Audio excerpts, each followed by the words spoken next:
I get, this isn't an echo chamber, but I'm hearing an echo. Oh. Yeah, is it me? I don't know. You have headphones on.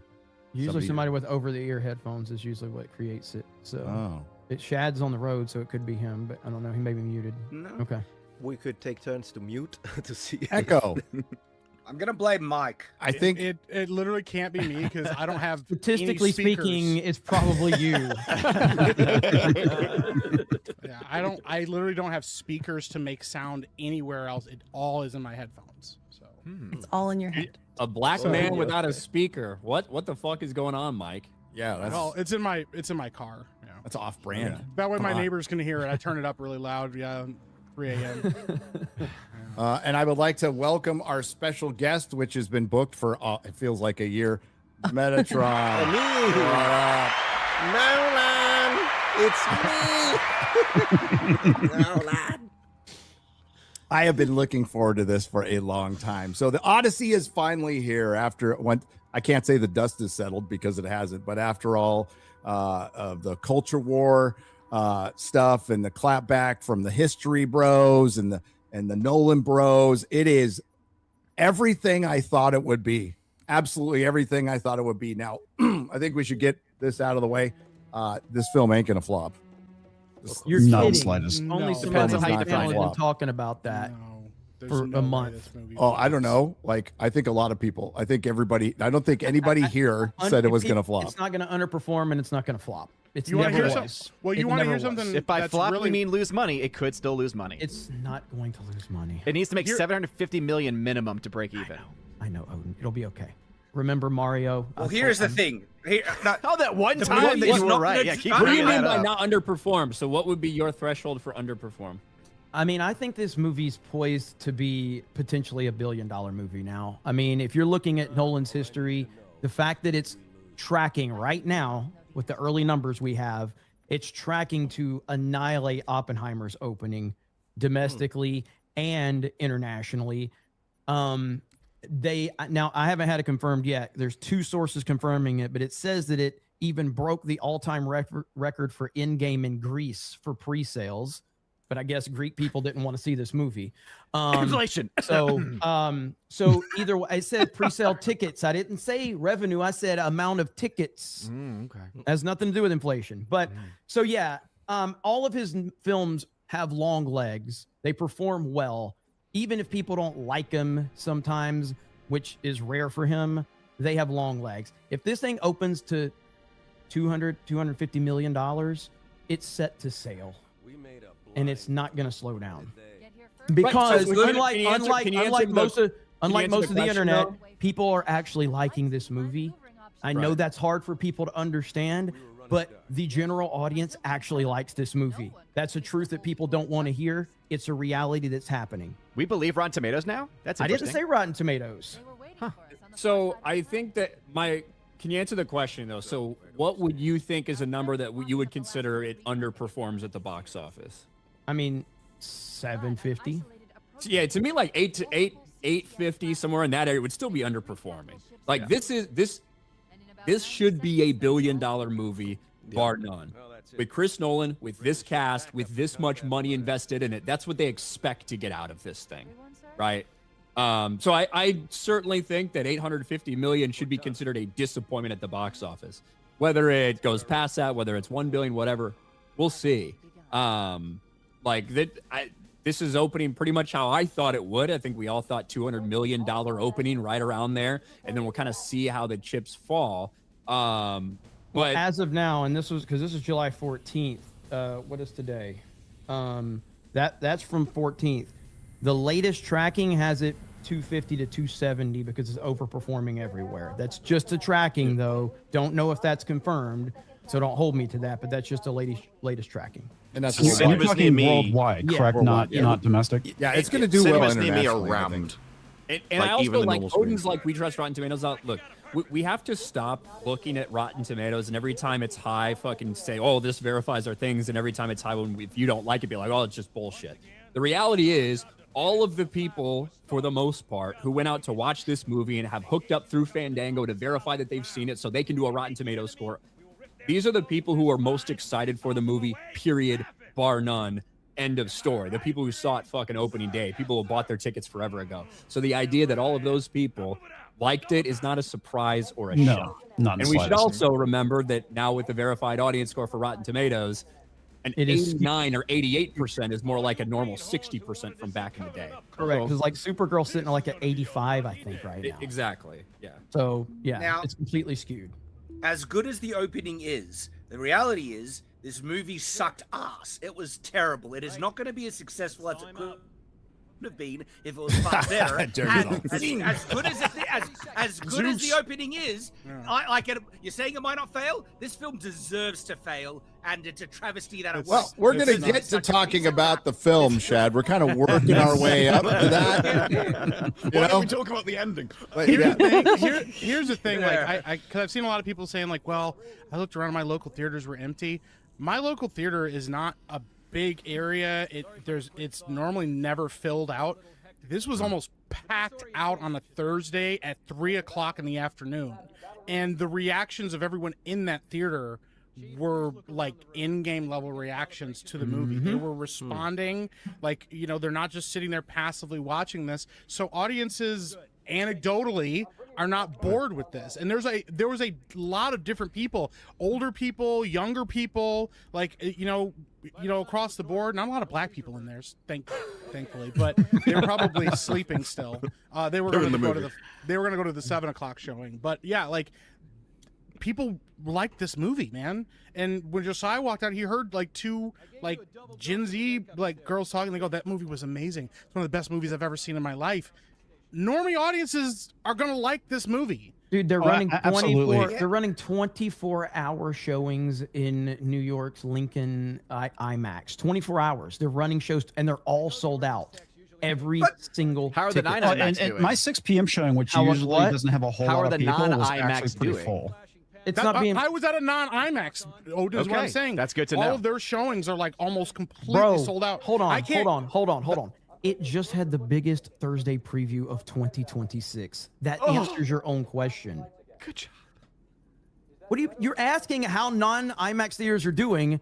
It's Yes, clearly where doing did the well. vast majority of that money come from? It came from the IMAX, because IMAX is an average of $20 to $25 per ticket. I don't think that That's changed the the other fact that factor it's that you have to going keep into this. Is that a moving of the goalpost? It's going to It's be not moving the successful. goalpost. It's talking about the same thing I bring up every single week with every single other film.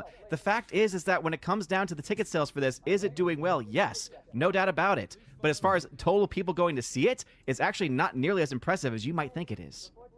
Okay, I mean, we'll but see. ultimately, if you're getting people to pay $30 to go see this versus getting 2 people to pay $14, we can talk about what that means for the industry and all those things over the course of time and history. But for this individual movie, Yes. right? Like, we knew this was going to happen. We knew that IMAX was going to be a major fucking player, that premium format screens were going to have a higher percentage of the money than normal, because quite frankly, most people are going to prioritize seeing a movie like this on IMAX than they will Toy Story fucking 5, you know?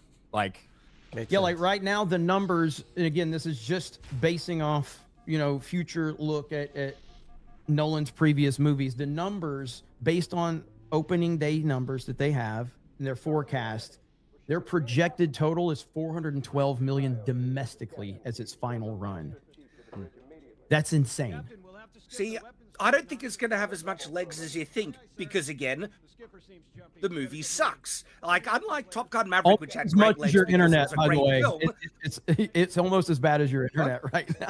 Yeah, right. This is the worst thing that could have happened to him, because every time he starts to argue, he's just gonna freeze up and he's I could just shut that down. But as long as my audio comes through, my rage can be heard.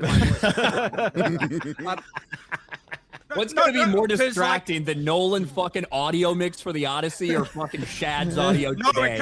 there's no way it could be that bad. Not even a chance in hell. You can't I mean, hear there's- yourself. Oh, well, do your ears feel like they're getting stabbed with knives? Because I'm not reaching that. No, it actually feels And better. I'm not at It the actually level feels of better. Nolan's Odyssey. Oh my gosh. I don't know when I can or can't talk with I Shad. right? know. Yeah, is he finished or is he just like DCing? I'm going to assume he's finished. just throw his not laptop finished. across the room. The point has always been Waiting for my that- moments. Oh my gosh. Look, I don't think we're gonna have a very good idea about how general audiences feel about this movie, at least through past the weekend and maybe into Monday and Tuesday. Because the reality is, the people that bought these tickets to see IMAX, they were the ones that were the most fucking excited for it. They were the hardcore ones, the ones who fucking like bought these things and maybe bought them by fucking scalpers to see it. Very few people have seen this movie other than the most passionate it's people still really too wanted to. early. Can I ask a question that I don't know, maybe Ryan or Odin knows this, but so when you see like a lot of these IMAX theaters that are sold out for like 2 weeks in advance or 3 weeks in advance, in some cases, does that number still apply to what we have opening weekend? Or are they going to apply that to week? Okay, so it applies to week 2 when those sales come in, right? Okay, Yes. I just didn't know how the that movie worked. date. And that's why I've been is talking that about weekend, like for people looking to track this box office, it's not gonna, even if it was, be even if tough. everybody actually did think it was the worst movie in history, it wouldn't see the type of drop we're used to seeing for some of these things, because people are foregoing seeing it in normal theaters in some cases to see it days or a week later in IMAX. I think you told me somebody you know, Mike, that's doing that, right? That they waited to see it like a week a week later. Yeah, I know a couple people and stuff. Yeah, they were like, "Oh man, I heard that you got to see this in IMAX," and they waited. Well, and we actually have an actual IMAX theater like pretty nearby me, like a real one. So that's a lot of people are like excited about that, because once you start finding that out, like I had somebody that messaged me from Detroit and was like, "Dude, I didn't know you guys had one over there. Like I might make the drive to go see this there." You know, so yeah, it's definitely an appeal for people. And that's understandable because so much of the marketing has gone on IMAX. But around me, the cinemas, they're not full. There's normally like 12 to 20 people in the screen. They're full for this, and they're not IMAX at all. Now, I have seen a deadline that said the UK is normally like ground zero. Like just Nolan films do really well over here, so maybe that's part of it. But I would have disagreed with Jeremy last week. Like what I'm seeing in the screens around here, way more people are going than I expected, even in normal screens. Yeah, I think it becoming a culture war punching bag, but also just the conversation. If you just push the culture war stuff out, the general conversation has made this a cultural event. Yes. And that cannot be denied. So we'll really know after Spider-Man, because Spider-Man's going to come in and body it. But they have Odyssey has a week. A full week. No, it's 2 weeks before Spider-Man comes in. Oh yeah. I thought you meant in IMAX. It has 4 weeks total in IMAX, but first 2. Yeah. And it'll get put back in IMAX. It just depends on, because in August there's nothing. So no, both after of those Spider-Man, movies could just run. Spider-Man and Odyssey kind of can sail. So they're going to be, like Spider-Man's going to crush it. We know that. But there's really nothing else. So I think, but the point is, like, to not like the movie is to be in the minority. That's just a fact. And to push like it's anything other than that would be crazy, absolutely crazy. And going against the corporate critics, I do it every day, and I'm gonna do it this time too. So shocker. One thing I think is the difference, though, is to see a movie twice, you don't just have to like it, you have to, and even not just, there's a lot of people apparently like, well, I liked it more than the second time and stuff, or I need to watch it again to work out what I think of it. This isn't a movie which is like inspiring or happy as such, and so I'm not sure how many people will want to go and see it again. Same thing with Oppenheimer, a lot of people were like, do I really want to see do I really want to go through that story again, kind of thing. So I still do think the legs on this could be up in the air with that regard. Yeah, because the runtime. It's not a heroic movie, which a lot of people really know. It's not. Made me feel great. I disagree with that. It's about the return of the father to take over his kingdom. It's absolutely a heroic movie. You mean the kingdom he abandons? Yeah, because it doesn't end the way that the Odyssey ends. Decides self-sacrifice and. Yeah, it's Ubers out and leaves, movie. and yes, it's a heroic movie. Yes. No, Nolan has said it's a movie about PSD and loss and regret, and that is this just movie deconstructs. It absolutely it's takes time. deconstruction, Deconstruction, particularly when you think about. And listen, I'm no fucking expert in the story. I'm not going to be pretend to be, but I've read it and listened to it, and particularly with the things they left out and then added, it is more than obvious. Now, whether people want to acknowledge that or not, that's up to you. But yeah. Well, the problem, this is a thing, and this is like getting kind of into the weeds a little bit, but a lot of audiences, especially normie audiences, have been trained now because deconstructionism is the go-to for storytelling. That means depth, and that means like that they watch something profound because they watched a deconstruction of a major hero or a major story. And so a lot of people, and to Disbrew's point about people going back to see it, I've heard a lot of people say, I watched that and I really liked it, but I kind of think I need to see it again. I don't know. There just feels like there's a lot going on that I didn't catch the first time around and stuff. So that's the thing. I don't know. I think for some people, they think that to watch something profound. So maybe they're not inspired when they leave, but they feel like they watched something that was important to culture and important to the zeitgeist of what we're dealing with. And so they're going to feel like they need to go back. And here's the thing, whether or not you like him, you could shit all over this movie as much as you want. Christopher Nolan is a master of manipulating his audiences. He does it all the time. It's why you should go see his movies twice if you're a critic, because a lot of times the first time you see it, he is throwing you off constantly with sound design and set designs and the way lighting works and stuff. He knows how to manipulate people when you go see his movies. So a lot of times you might walk out of that if you don't know what to look for and go, I don't know what I felt actually, because there was a lot happening here.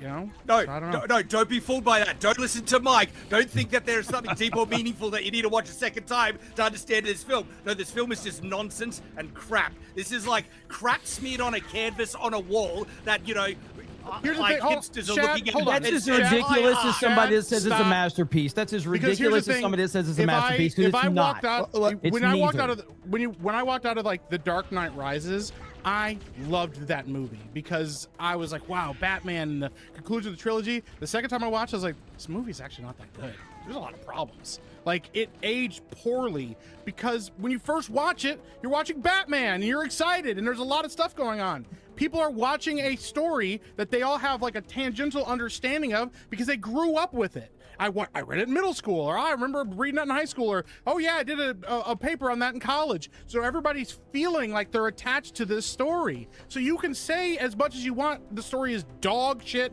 and nobody liked it. That's how he feels about the movie. I mean, But yes, but a lot of audiences are going to walk out of this and think they experienced something important. I and that have they're a heard- part of No, something.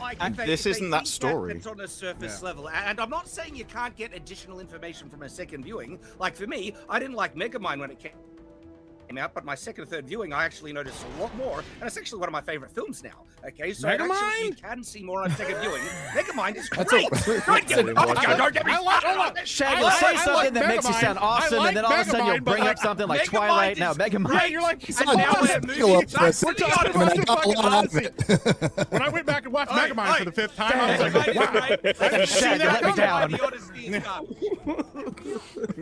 And so, I've been listening- No, this movie is All not right. deep. It's surface I've been level lis- crap that Nolan is trying to manipulate and think there's something special there when there's not. well, and so hang on. Let's go around the horn and get everybody's general spoiler-free thoughts of the movie, and then we'll start breaking it down. And we will start with Ryan.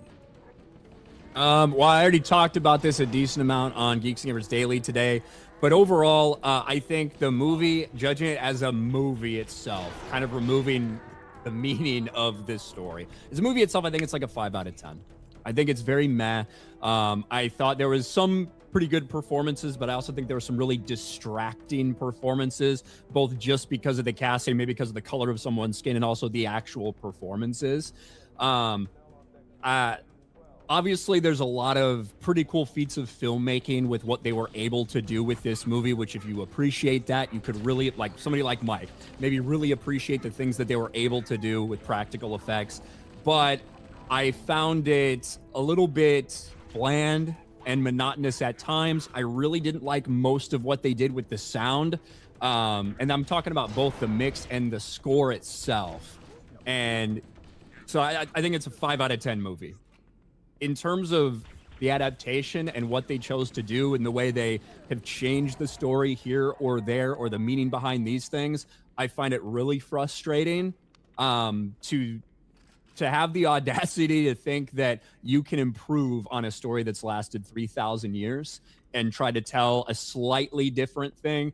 And some of it's not exactly take a fucking sledgehammer repeatedly over the head over and over and over and over again, but ties throughout the entire story about what they're trying to say about men and violent men, crumbling civilization, and you have to hold that at bay to rebuild. I didn't appreciate that, and I don't like it, and I find it really frustrating.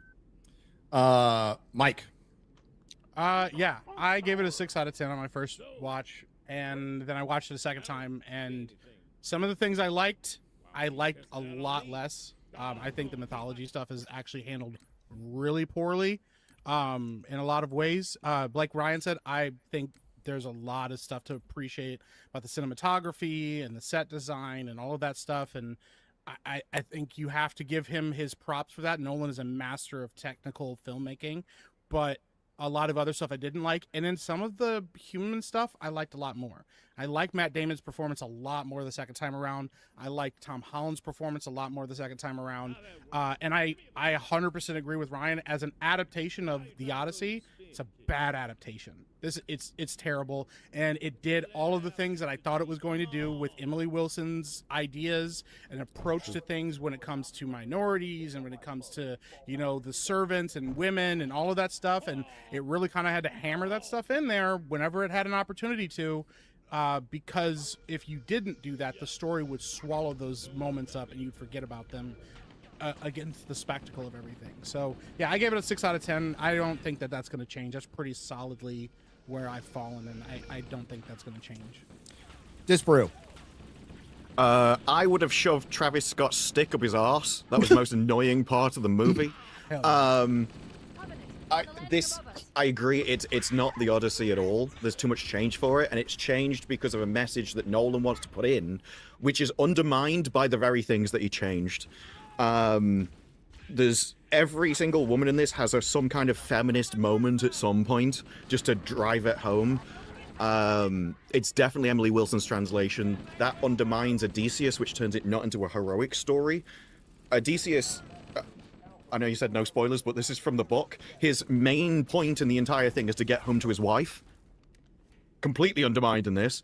So it undercuts the very existence of things. And the message that Nolan wants to put in undermines the suitors. I thought the ending was awful, and the musical score. Look, don't give a guy just things to hit, because it means that he can make a very good tense scene, but he can't make any other emotion throughout the entire movie. I didn't feel attached. I didn't feel the emotion because of that at all. As far as the casting goes, it made it very difficult to see sort of distance traveled, because everywhere looks the same because everyone is all over the place. I think that was a huge mistake. And I really despised the modern language and the American accents, which were like a variety of American accents, but I don't think fit in it at all. So it didn't really get me immersed in it. There were some scenes that I liked, but the scenes that I liked were more where it stuck to the original text rather than what it changed. I wasn't bored, but I think that was because I was going, oh, that's different, oh, that's different, oh, that's different. So I was comparing things rather than focusing on it. All right, comics. I thought the movie was very competently handled when it comes to the technical aspect of it. The cameras, I actually did like the score for the movie. The modern language definitely pulled me out of it. I fucking hate this movie a lot. Mainly because how it's nothing more than just another feminist deconstruction of an epic, which really pissed me off. I was rather ho-hum about the movie up to the third act, and the third act really fucking hammered it home, and it really, really pissed me off.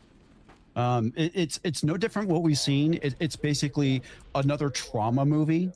It's rather than an Odysseus trying to get home and dealing with his hubris, it's about him dealing with his trauma. And we'll definitely get into that when we start talking about spoilers. Fuck this movie. All right. Shad, do I dare go to Shad on this one? I'm not sure how he felt about the movie. Let me. In Megamind, no, go ahead. On my 17th watch through of Megamind. I love Megamind. I hate this movie with a passion. I didn't expect I would hate it this much. Now, people might assume that I hate it, which is true, but these aren't the main reasons. This is a bad film, even if you were to take away my personal preferences and biases, like my love of accurate arms and weapon and history, all right? This movie is an abomination on that front. The fact that I love having my ears not raped constantly throughout an entire film, even take away that, if the sound was actually tolerable. This was the worst sound design mixing I've ever heard in a film, if you would take away that, and just let's look at like the plot, the amount of retarded stupidity in this film is unbelievable. From what happened in the Trojan Horse and what they revealed versus what they showed was stupid beyond belief. The Cyclops scene, the amount of retarded stuff packed into that scene broke my brain. The reaction of those giants in the armor and how that played out and why they were just there, unbelievably stupid. The sacking of Troy was one of the most retarded pieces of crap of a siege sacking I've ever seen, let alone the ending fight scene, which was an absolute friggin' joke. This film is absolutely retarded on most of its level. One of the only good things in it was when Odysseus finally returns, but I'll try and avoid spoilers, but the father-son thing, there's something there. But for the most part, this film is asinine, retarded garbage. And then when you add all the inaccuracies, the armor and weapons in this thing, the armor especially, we're talking worse than Rings of Power bad. And I never thought we would reach that level. But holy crap, we've surpassed Rings of Power with how bad this armor is. And with a film that treats, has a bow as a central plot point, I could not believe how retarded the archery. No joke, they don't even know how to hold it. The hunting scene where the son is off with that thing, he's literally holding it halfway up the bow and he's shooting it, and then there's supposed to be a war bow and they're plucking it like it's a piece. This film sucks on so many levels. I despise it. It needs to be cast into the sun and burnt. This will not be remembered with fondness. Jeez, I thought I hated it. How I did wish you we hurt the could see ball in him. your mind? So 9 out of 10. Gotcha. So bad it was good. Odin. Yeah, I mean, from the start, I mean, when Travis Scott shows up on screen in the very first shot of the film, I immediately got taken out of it because I'm just like, what the hell is this? I thought this was supposed to be an epic movie, and instead I'm like, okay, this tells me a bit more about how modern the actual screenplay is going to be. But, kind of taking it from my Criticalist review, the production design, visual effects, scope of the film are at times very, tremendous. And very much should be, those that are responsible for that production design especially are to be commended. All the background, all the location scouting, everything like that. I think that was, again, a very big part of this film. Cast and crew, I think, because they did, especially the ones that were on the ships, clearly had a lot of work cut out for them. Again, I want to commend them for doing that too. But the problem is that when it comes to the screenplay and the direction, which are two of the most important elements of almost any movie, it's a complete mess. It's a narrative mess. It's Nolan doing the same thing he's been doing for a long time now, of trying to play around with the timeline as far as like when things are happening, jumping around, especially in the very beginning. It's a little disorienting in that way. But then even once the film gets to its actual firm, once it gets to that kind of continuous clip, moving through the story, it again just feels like it just feels bleh. And a lot of that I think comes down also to the performances from the actors too. Like it's bad when all the controversy that's been surrounding this movie is not even the worst part of the film, but it's actually the screenplay. It's actually the story itself. Because you can get away with a couple of moments here and there. You can get away with, some bad CGI from time to time. But if your story at the very core is messed up and is not really coherent, then it's impossible for you to really be able to land it in any sense. So again, kudos to all those people, especially those tech people behind the scenes. I think that they did as best a job that they could do, but the story itself, again, I just think really let this movie down. So I gave this a bogus score over on Criticalist, 25% over there, because I don't think it's worth wasting 3 hours of your life on. Nope. Let's hear from the woman. Overall, I think looks-wise, a lot of normies are gonna like it. I need subtitles in this movie because I can't hear half the conversations. Like there's water running louder than some of the people talking, and that to me, you're missing the story. And then on top of that, the telling of what happened before and jumping around was confusing for me. But I didn't feel like this was a Greek movie. Like it didn't feel very Greek. Wait, you mean that when the Indian, the black, and the Asian went up to some random person, were like, "We're Greeks from Ithaca"? You didn't buy it? Yeah, totally. No. And I was so excited when I thought they had, been taken out. I'm like, okay, now it'll feel like a Greek movie. And then they came back, and I'm like, oh god, dang it, no. But yeah, I kind of think this is gonna end up like the sequel trilogy for Star Wars. A lot of people are going to like it, but they're not going to watch it again. They're not going to know why they don't want to watch it again, but they'll be like, but oh, your it's cool. brain That's knew. it. Yes, exactly. So All right, I'm going to go. So then it's Jeremy, then it's Metatron. All right. So I've seen it twice. My opinion did not change at all after the second viewing.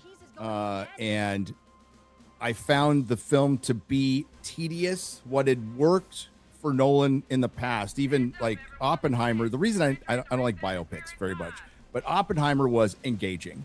And I didn't regret my time watching it. I was into the story, and it was just exposition dump after exposition dump, which can be done really well. I like the movie JFK. All that thing is exposition dumps that are mostly full of shit, but like it's entertaining.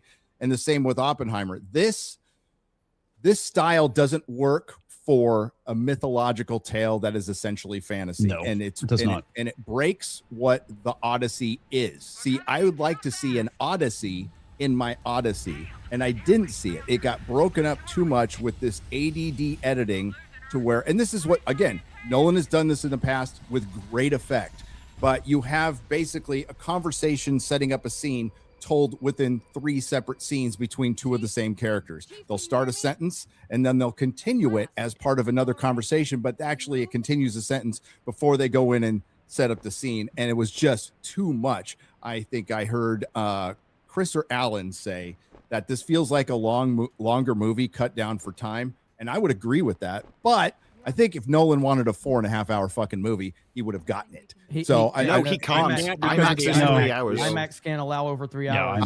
Okay, so there you go. Yep. So it feels like there was more there, that we just got a set of vignettes that we rushed through. And the core part why I want to go see the Odyssey is I wanted to see Christopher Nolan take on Gods and Monsters. And we saw exactly how he did it. He grounded this into dirt. Unfortunately, the monster scenes, and there's a couple I really liked. There's a couple I really liked, but they were rushed through at the end, and they almost felt like, okay, we've got to do this. Let's get over it, and let's get it over with so we can spend more time in Ithaca, which we spent way too much time in Ithaca in this. To be fair, the book does that as well, and it is just as boring. Even in the book itself. But I'm gonna hang on. There's changes from the book that are deliberate, and then there's some that I completely understand. Like, you can't do it. It takes too long. I get it, but you can sense the motivation behind those changes. It was fucking obvious, and we'll get into those details. That pulls you out of the story, that pulls you out of the immersion, but mostly it was just a slog.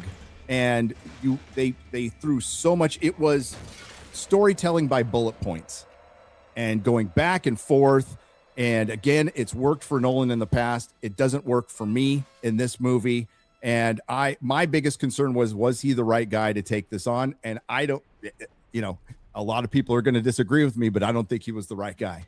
I don't think he was the right guy to take on something fantasy. It's like an atheist adapting the Bible. Yeah, that's good. That's a good call out. I like that. Jeremy. That's not a bad take, actually. No, yeah, that's a good take. I think every single person's take on this panel represents a lot of people on the internet right now. And I think everybody's criticisms are valid for sure. I also think that there's going to be wildly different takes from people. And for me, I think that this movie is going to be almost everything that everyone wants it to be. And I mean, the people that are going to have issues with this have a lot of meat on the bone to sink their teeth into. And the people that want to love this have a lot of meat on the bone to sink their teeth into. And I think this is going to become one of the most debated movies maybe of our, whole time here on YouTube. Of the last 5 years, for sure. Because there's people like Roger Maxon and Jonathan Paju who listen to their takes on this and what they're getting out of it. It's absolutely crazy, and I don't even agree with that. For me personally, look, this movie, somebody brought it up, I think it might have been X-Ray Girl. The diversity is a fucking problem in this movie. It truly holds you back from buying in. You have Christopher Nolan who says he wants to immerse his audience in IMAX. We'll get on the biggest screen possible. We want to immerse you in this. And then you have nothing but black people and Patels showing up on screen. And it completely takes you out of it. And I could maybe forgive the American accents if I didn't have a bunch of diversity running around too. But when you take the American accents and diversity, it is hard to buy into you're in ancient Greece. I think it is shot unbelievably. I think the spectacle of this movie is next level. I do think that there is some interesting themes and symbolism in this movie that we will probably get into a little bit later, positively and negatively. I think most of the performances are really good. However, a little overhyped with the reactions. A lot of people saying everybody's Oscar worthy in this movie. I don't buy that. I also think that while the horror scenes are really good, I don't think Christopher Nolan's ready to tackle horror based on these two scenes. I think these two scenes are really good for him, and it's interesting for him. I'm not ready to see a Christopher Nolan horror scene. As far as what Gary said about the editing and there's a lot more film out there that got cut. I agree with that. Even though IMAX cameras can't go over 3 hours, Christopher Nolan chose to do this on IMAX. So he's the one that put himself in that box to begin with. So whether or not he needed more time to tell his story, it doesn't matter. He chose to put himself in this so he could say, I'm the first person that ever shot on IMAX. I'm Christopher Nolan. I do enjoy this movie overall, but I do not deny the heavy criticisms. This is maybe Christopher Nolan's most flawed movie outside of Tenet. Maybe. And maybe Dark Knight Rises. But that's where I'm at. I liked it, but I acknowledge that there are insane criticisms and justified criticisms of this movie from a storytelling standpoint, from a script standpoint, and the casting is a disaster.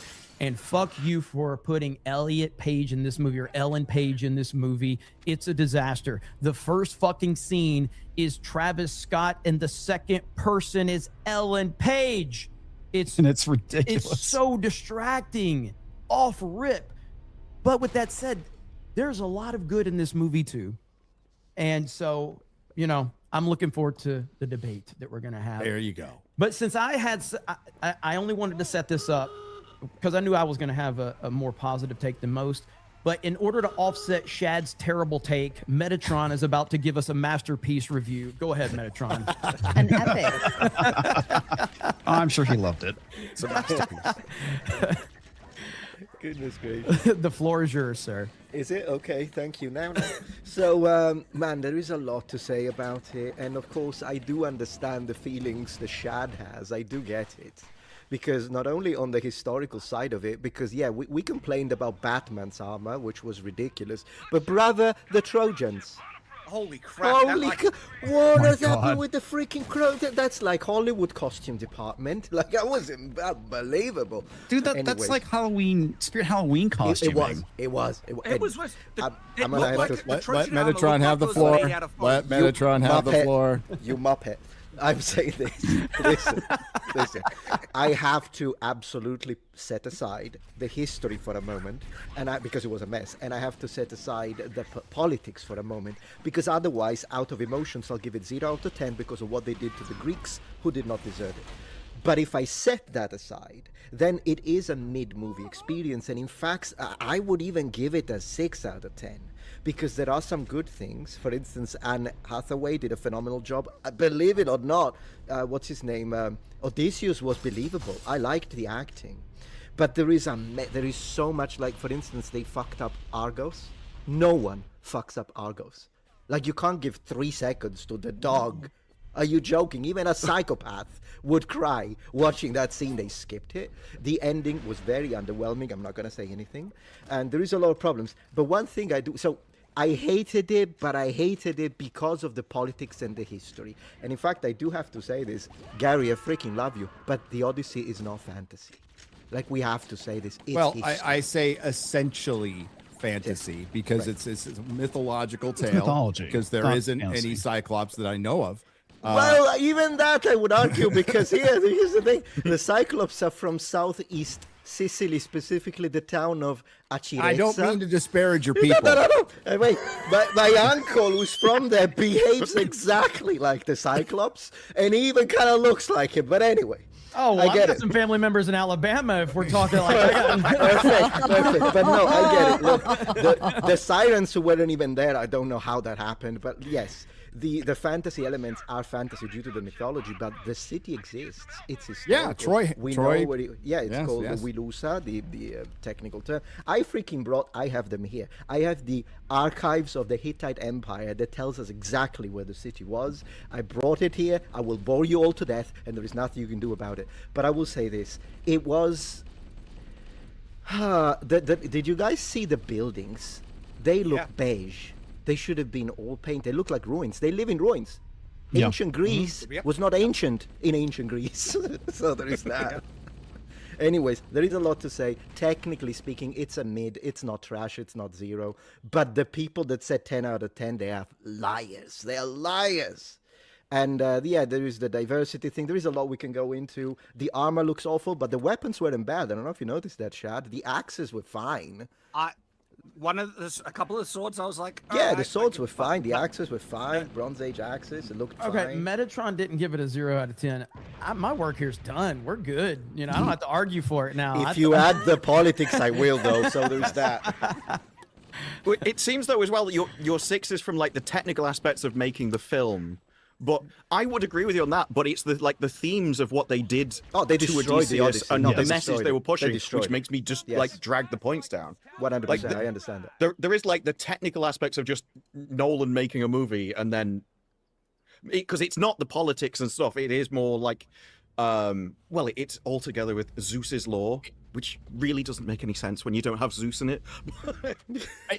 And that's No, the thing, thank right? you. It's I'm glad if that this is an adaptation of like a 15 or 20-year-old book or something like that, that's some random thing, we're probably not all that upset. But this is an adaptation of probably the most foundational piece of literature when it comes to hero's journey and stuff like that for all of Western civilization, and it's a story that's been around for 3,000 fucking years. So everybody has, to some idea, an understanding of what this story is, even if it's been a while since you read it. Maybe you've never read it, you just heard things, blah, blah, blah. Except for fucking Matt Ramos, apparently. Everyone's familiar to some extent with this story, which is why it generates this type of stuff, because when you make changes to a story like this, you better have a really fucking good reason why, because obviously the story is held up for a very long time, the way it was written. Ryan had a very good point, and I wanted to connect to that. You know how they did Disfigured Helen? Which really blew my mind. Like how Helen is actually all cut and ugly because of that. I'm so confused. Where did they get that from? Because even the freaking Greeks, they don't actually call it Helen of Troy. Like in Greek, that would be Eleni Trias, but they don't say that. They call her Aurea Eleni. Beautiful Helen. That's how the Greeks call her. So why did you cut her face? I wondered. Go ahead. Please. I wondered if the husband had done that, because Yeah, she the was implication- mouthy and he was like, Yes. Yeah, So The I wondered if that was meant to be implication like is domestic that abuse. That he did that to her. That's the Yes. implication. Well, Because there's- Christopher there's Nolan said that another her evil story man. didn't wrap up the way that he thought it should have wrapped up, and this was kind of a callback to like, she left him, and so he obviously had to get some. Yeah, Yeah. because But Menelaus he made found a it comment funny. about the face that launched 1,000 ships, and he's like, well, maybe 500 now. Yeah, and Actually made me laugh. That's it's a very big decision to disfigure the most beautiful woman in the world, and I'm not just talking about the casting, but it's like a really big decision to do that. So I expected a little bit more, some reason for that. Context Other for than that, just, yeah. Menelaus is kind of an asshole. Like, yeah, and it's really because like you're watching in that scene, and I was trying to figure out in the second we rewatch, I was like, was he abusive to her? It's hard to tell because John Bernthal always looks like he wants to smack a bitch, and so and he's so he's in that moment, he looks aggressive, and but I don't know for sure unless there was something I missed, but that seems to be what's implied. Well, Menelaus, when he arrives in Troy, his intent was to kill Helen. Was to but kill when her. he sees her, Yeah. he immediately She whips her changes his titties mind. out, and he goes, Never mind. You're like, well, why would I want to harm fine. those? I changed my mind. Yeah. Yeah. Wow. Also, did you guys think that I don't think that the rated R was justified? No, I think there's a no. couple of The F-bombs. decisions that could have been made to dial that back, and you could have got the PG-13. But like with the sirens, they move past that really quickly. You don't really So see anything. fast. There wasn't a lot of violence, and I There was was no expecting blood. with a rated R, I was like, okay, we're gonna get violence and titties, and we got neither really. You Was it know, two and F-bombs so, or There were, something? there were two, more yeah, tits two in unnecessary Oppenheimer. F-bombs. Yeah, two There were more unnecessary tits in F-bombs. Oppenheimer than there were in the Exactly. True. So yeah, I was a little Lawrence Pugh. taken. I was a little shocked by that because I really thought I didn't think we were going to get a lot of nudity, but I did think we were going to get a lot of violence with a rated R. I really thought that that's what they were going for, and not really. This is a very somber movie. And would it kill Christopher Nolan to have a little fucking fun? He's done it in the past, even with Dark Knight Rises, a movie I don't like. There's some fun scenes in that. There's some fun scenes in Dark Knight. Like This isn't a car. capable of doing it, but this is just.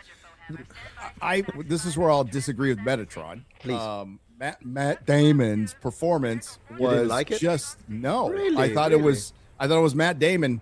There was Matt Yeah. Damon grimacing at things a lot from I thought he was good. I think didn't think it was Pattinson's great, one but I is thought he good. was good. Fine. I thought he was good. Yeah, like I don't think it it was bad. sucked, but I don't think it was like this standout I thing. understand. And he's It wasn't Yeah. Cillian Murphy and Oppenheimer. He Well, wasn't that good. One of the problems is and he that- should have been. Well, hold on. One of the problems is he wasn't Odysseus. He wasn't Odysseus. They left out one that's of a his writing biggest. decision. They left out one of his Exactly. biggest character attributes. Yeah, that that's a he's writing arrogant decision. and cheeky, right? Yeah. And that's important to the They made him story. a complicated man. But They made him a sad man. They didn't even make him complicated. They just made him a sad, regretful man. what I Suffering felt from though, PTSD. I felt that the scenes that he was in, where when he was back on Ithaca or whatever, I felt like he commanded the screen and commanded the moment. He definitely had presence in all of those, and he carried the weight of So I'm Odysseus. Yeah, well, and there's something that they do in the beginning of the movie, and this is what I liked about it. When they talk about Odysseus, and you see like the younger Odysseus, they hide like his face at first. So there's a lot of like shots of like his back or like how other people are perceiving him in the world, and so it's supposed to like lend to this legend that what he is to other people is this legendary figure that people like respect and talk about, at dinner and stuff like that. And I feel like, to Jeremy's Sure. point, when he comes back to Ithaca, that's the Odysseus we get. But all in between that, you don't have that, because he is just very sad and nobody fucking listens to the guy. And you almost would have wished for like a little bit more like exhaustion or something. Like, man, like every time I try to do something to get home, somebody fucks it up, like, or something. You don't really get that because it's spending so much time trying to deconstruct the character that didn't need to be deconstructed. Because he's not trying to get home, right? It's because they've Yeah. changed this whole thing about when he does this, when he plays this trick, when he does this deception, and he sees the animalistic instincts of man come to light, and the violence that's perpetuated, and the downfall of civilization because we broke the fragile bonds between men, which I do think you can make a movie about that. You can tell a story about that. But because that has shattered him and broken him, he doesn't really want to get home. So it's telling a different story, and those things are woven all throughout about men and their base instincts and how bad they are. And constantly these poor women are getting wrapped up in it. Even this fucking evil witch who turns people into fucking animals, right? Even she has to be apologized to because men will be men. And Yeah. it's Wild. like that should have been hot bothers me also, about it. And that's why yes. I said this isn't Odysseus. He is not the most clever man in the world, and he doesn't have this desperate need to go home. And I think that the Cyclops scene, fucking Nolan's like, well, I don't think that the nobody joke, the nobody trick plays really well in modern language. You dumb bitch. What the fuck? That's the only reason anyone knows it right now, because of our modern language. Like, what the fuck are you talking about? And you're telling me that you couldn't have put that in there? Odysseus is flawed. He is a flawed person. Yes. He's incredibly prideful. And that pride becomes his downfall when he pisses off and he desperately has to let Polyphemus know that I'm the one that tricked you. Odysseus, king of Ithaca, destroyer of the city of Troy, the cleverest man in the world. I'm the one that tricked you. And he calls Poseidon, his father, to curse Odysseus, and that's what happens. That's the ramifications of Odysseus's pride. And I don't think that story needs to be changed. I just think it should be adapted properly. But that's why they don't use Nobody, because they wanted you to feel sorry for the Cyclops to not only strip him of it is like they didn't even have him talk to each other, because the moment you're like, well, you're negotiating, which means now he's eating sentient people, you're immediately not going to feel sorry for him, which is what they were going for, because it makes Odysseus feel bad. But also, this entire thing is based on Zeus's law. Treat others as you would like to be treated, but also it means that you treat others how you would like to be treated. So if someone's treating you awfully, you can do it back just fair enough. But in this, people are like, well, it's his pride which does it. Yes, but also the Cyclops is the first one to break Zeus's law. He came in and immediately eats them. The only reason the Cyclops gets away with it is because he's the son of a god. So it is like your contacts with the gods allow you to break the laws of the world. It wasn't actually Odysseus that breaks it first. And they don't want to do that, which is why they have to change the entire story. So they have him fire an arrow at him, which turns him into a spiteful person that he lost, rather than the intellectual guy that has to brag about being better than everybody else, which is something that you can get behind. I think everyone would rather be the guy that beats everyone else and arrogant about it than the loser that gets destroyed and just can't help but lash out like a child. And, And even, yes, even from the very...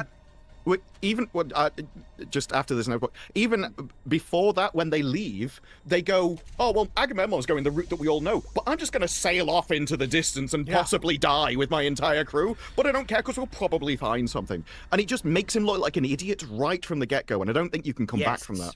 Yes, like Odysseus was a retard throughout this film, like constantly. And when him shooting the Cyclops as they're leaving, which provokes it and gets more of his men killed, it was weird.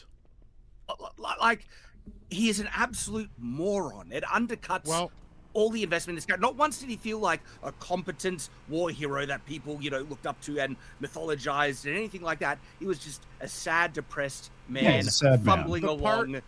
It pissed me off when the fucking 7-Eleven manager is trying to tell Odysseus, why don't we fucking go this way? Why don't we go this way? He's like, no, we're good. Like, that irritated me from the beginning. We'll redeem it. Yeah. Well, but the other part of it, and the reason that it doesn't work, is because Nolan very much stripped the gods out of this story as much as possible. Oh yeah, true. And the Nobody doesn't work because it's an island of Cyclops. No, it's just some big dumb retard that lives on an island that just happens to look like this because he's deformed, not because this is a culture of people. So when you're trying to portray a guy who's prideful and this iconoclast who's like, I defy the gods and stuff, then you hear people talking about, when they talk to Odysseus, they say it a lot in this movie, you're so lucky. Oh my gosh, you're so lucky. I'm like, why would you believe in luck? Odysseus should be saying that he's the lucky one and not giving fealty to the gods because he doesn't believe in them. He doesn't want them to have any agency over his life. But then it removes all of the connective tissue of the story, which is the reason Odysseus can't get home. It's because he's too fucking arrogant and keeps challenging beings that are beyond his capabilities and beyond his strength. And so that's the part that really actually makes the story not work, is that Nolan couldn't strip the mythology out of it without it destroying the story, so he just removed the gods and then has everybody talk about them constantly and then goes, well, yeah, but you can see them in like the peal of thunder that happens every time somebody mentions Zeus, which happens like 5 times in the movie. They're like, Zeus, and you hear thunder. And you're like, well, how many fucking times are you going to do this in the movie? It happens so many times. I was like, is this a joke at this point? But like, you can't strip out the gods from this story. I agree. And then that doesn't mean you have to cast actors that are standing around going, well, I don't like the way that Odysseus did a thing, but show that the world around him is responding to his arrogance, and they can't do that. So it has to be and then they did this, and then they ran into that, and they ran into this, and who knows? Not the consequences of your actions led you to this point. Well, one of the biggest changes that they did is they stripped out Poseidon, who is very important in this movie. And the whole thing with the Trojan horse is that one of Poseidon's animals is the horse, which is the reason why they built the Trojan horse and led it to the gates of Troy, because they have the temple of Poseidon. And that's the other thing too that he does, is he defiles the temple of Poseidon. Yeah, it's true. And the thing is, like, the gods are mentioned a decent amount, but I think that with the exception of Athena, who we see, and based on what we get at the end with that priestess with the face of Athena as Athena's head is getting cut off, I think you're supposed to wonder whether that actually is Athena or whether it's just in his mind something created. I don't think there's supposed to be any certainty there. Oh no, Like- I think he's absolutely portraying that these are just delusions that is having from Yes, a I PTS agree. traumatized. Right. Actually, I think you're supposed to like guess. It's an Inception ending. It's left up to the Yeah, yeah. interpretation No, no. of the audience. This film actually undercuts everything because the entire account of the Odyssey, his journey, is a drug-filled, bonkers, bullcrap story that is making up because he's literally drugged. Like, the whole context of this film is that nothing is true. None of that actually happened. He was drugged when he was giving the retelling. And if you pay attention, anything they actually see where it's not a retelling, right, is actually no fantasy. It's grounded, and all the fantasy elements are him reciting something while he's drunk.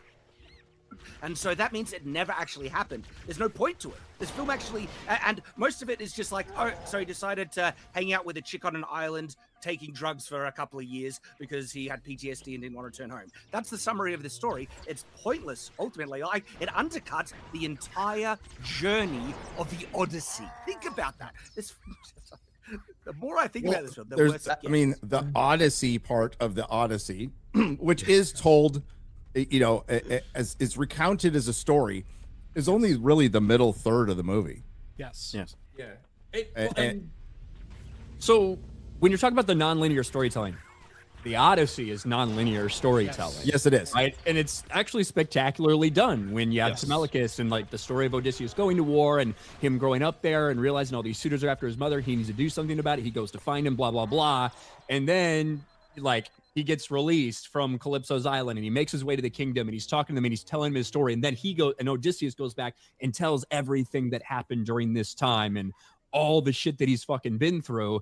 And then they send him on his way to Ithaca, and then the last third of it is him taking his kingdom back and everything. So it is nonlinear storytelling from 3,000 years ago, which I guess is one of the reasons the nonlinear storytelling didn't throw me off that much in this. It's gone to the next level in this one, certainly, with little things in the present, then these two journeys, then the present, then these two journeys, then Ithaca, then these two journeys. It's definitely to the max in this, but I didn't find it confusing. But maybe that is It's why. just not well done. Yeah. Maybe that's why, for me, it feels like it rings really emotionally hollow because you're just jumping around so much. Yeah, the jumping around so much. I was following completely what was going on. I'm guessing most of you were too. Yep. It flows better the second time, though. I would say it flows better the second time for me. I don't agree with that, but that's okay. Yeah. I think what it does, when you're jumping around so much, it doesn't allow scenes to breathe and for any emotional impact. It doesn't allow you to get connected to a character, and that's why this does feel hollow and dry. Like, again, you could have had a little more fun with this, and it was just so somber and drab. But the other thing I didn't mention is that fucking soundtrack drove me nuts. Like, I could not stand it. There was like a couple of scenes where it fit, right? With the Cersei scene, it fit. With the voices. But just constant drumming is like, oh, It's like, hardly a score. It's just random noises. Yeah, I didn't like the music, but and it's weird because his decision of like, we're not going to use orchestra because they didn't exist back then, but I guess black people did. It's just so fucking weird.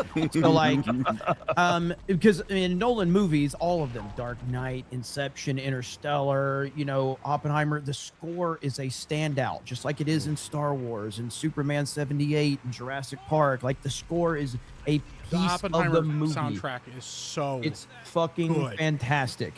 And this is one of the most underwhelming scores from a Nolan movie.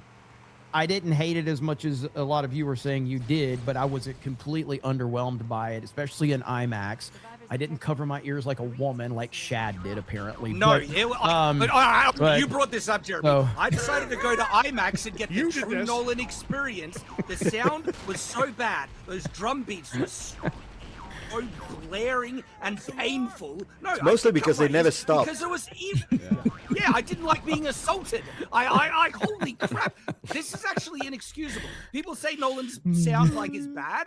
This was next level. This is not some artistic, oh, I want to do it so they get immerse in everything. No, this is why I gave the analogy of it. Modern art crap smeared on a canvas, put on a wall. To try and excuse this for some artistic merit is just cope. It's not as bad as Tenet. It's not as bad as Tenet. It wasn't as bad. Tenet is way worse. I enjoyed Tenet a lot better. No, I'm Tenet's not the score or the sound mixing. I mean, on Sound Tenet, mixing. awful. Yeah. It is. Look, I get it. I understand what you're doing to me. I understand why you're trying to why it's so loud in certain moments. Yes. And a little bit of that I think can do a lot. However, when it's that loud for 3 minutes, 4 minutes straight, it actually I think it has the opposite effect. I think it has the opposite effect of what these types of things and that level of sound can do, because it becomes distracting and obnoxious. I don't know. It's also, if it was better music, I wouldn't have a problem. My problem is not that I like the loud sounds. I like the intensity behind it. I just didn't think it was that good. You cast it's repetitive. It's so in the Troy scene, there's a thing where it starts off with a drum beat and it builds and it builds and it builds and it goes on for ages and it keeps getting faster and faster and just change the track, do something different. But the guy had so few things to mess with. They were trying to build tension. Okay. Yes, because Ludwig with those 10 people who are fighting it. Ludwig Göransson is first of all, he's basically Hans Zimmer's heir apparent or whatever. But give him a piano. His whole thing is Apple building fell around... pretty far from the tree on that one. Okay, rolled down the street into the gutter.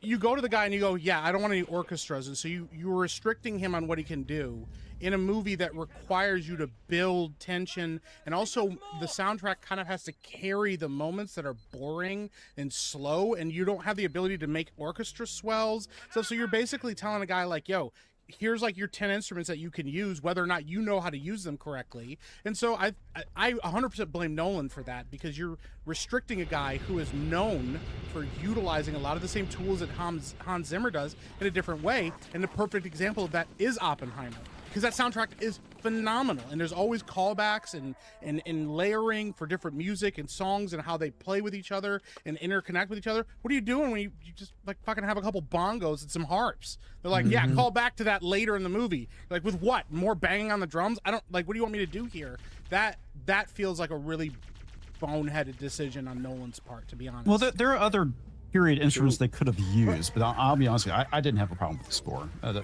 me, that was one of the lowest things on my list. Nolan Shill. You're a Nolan Shill comics. That's why.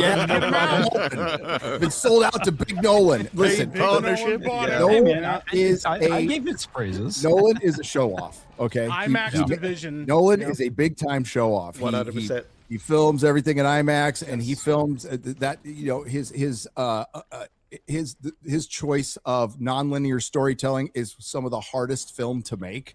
Yes. It is a jigsaw puzzle. He just fucking shows off, and he knows it.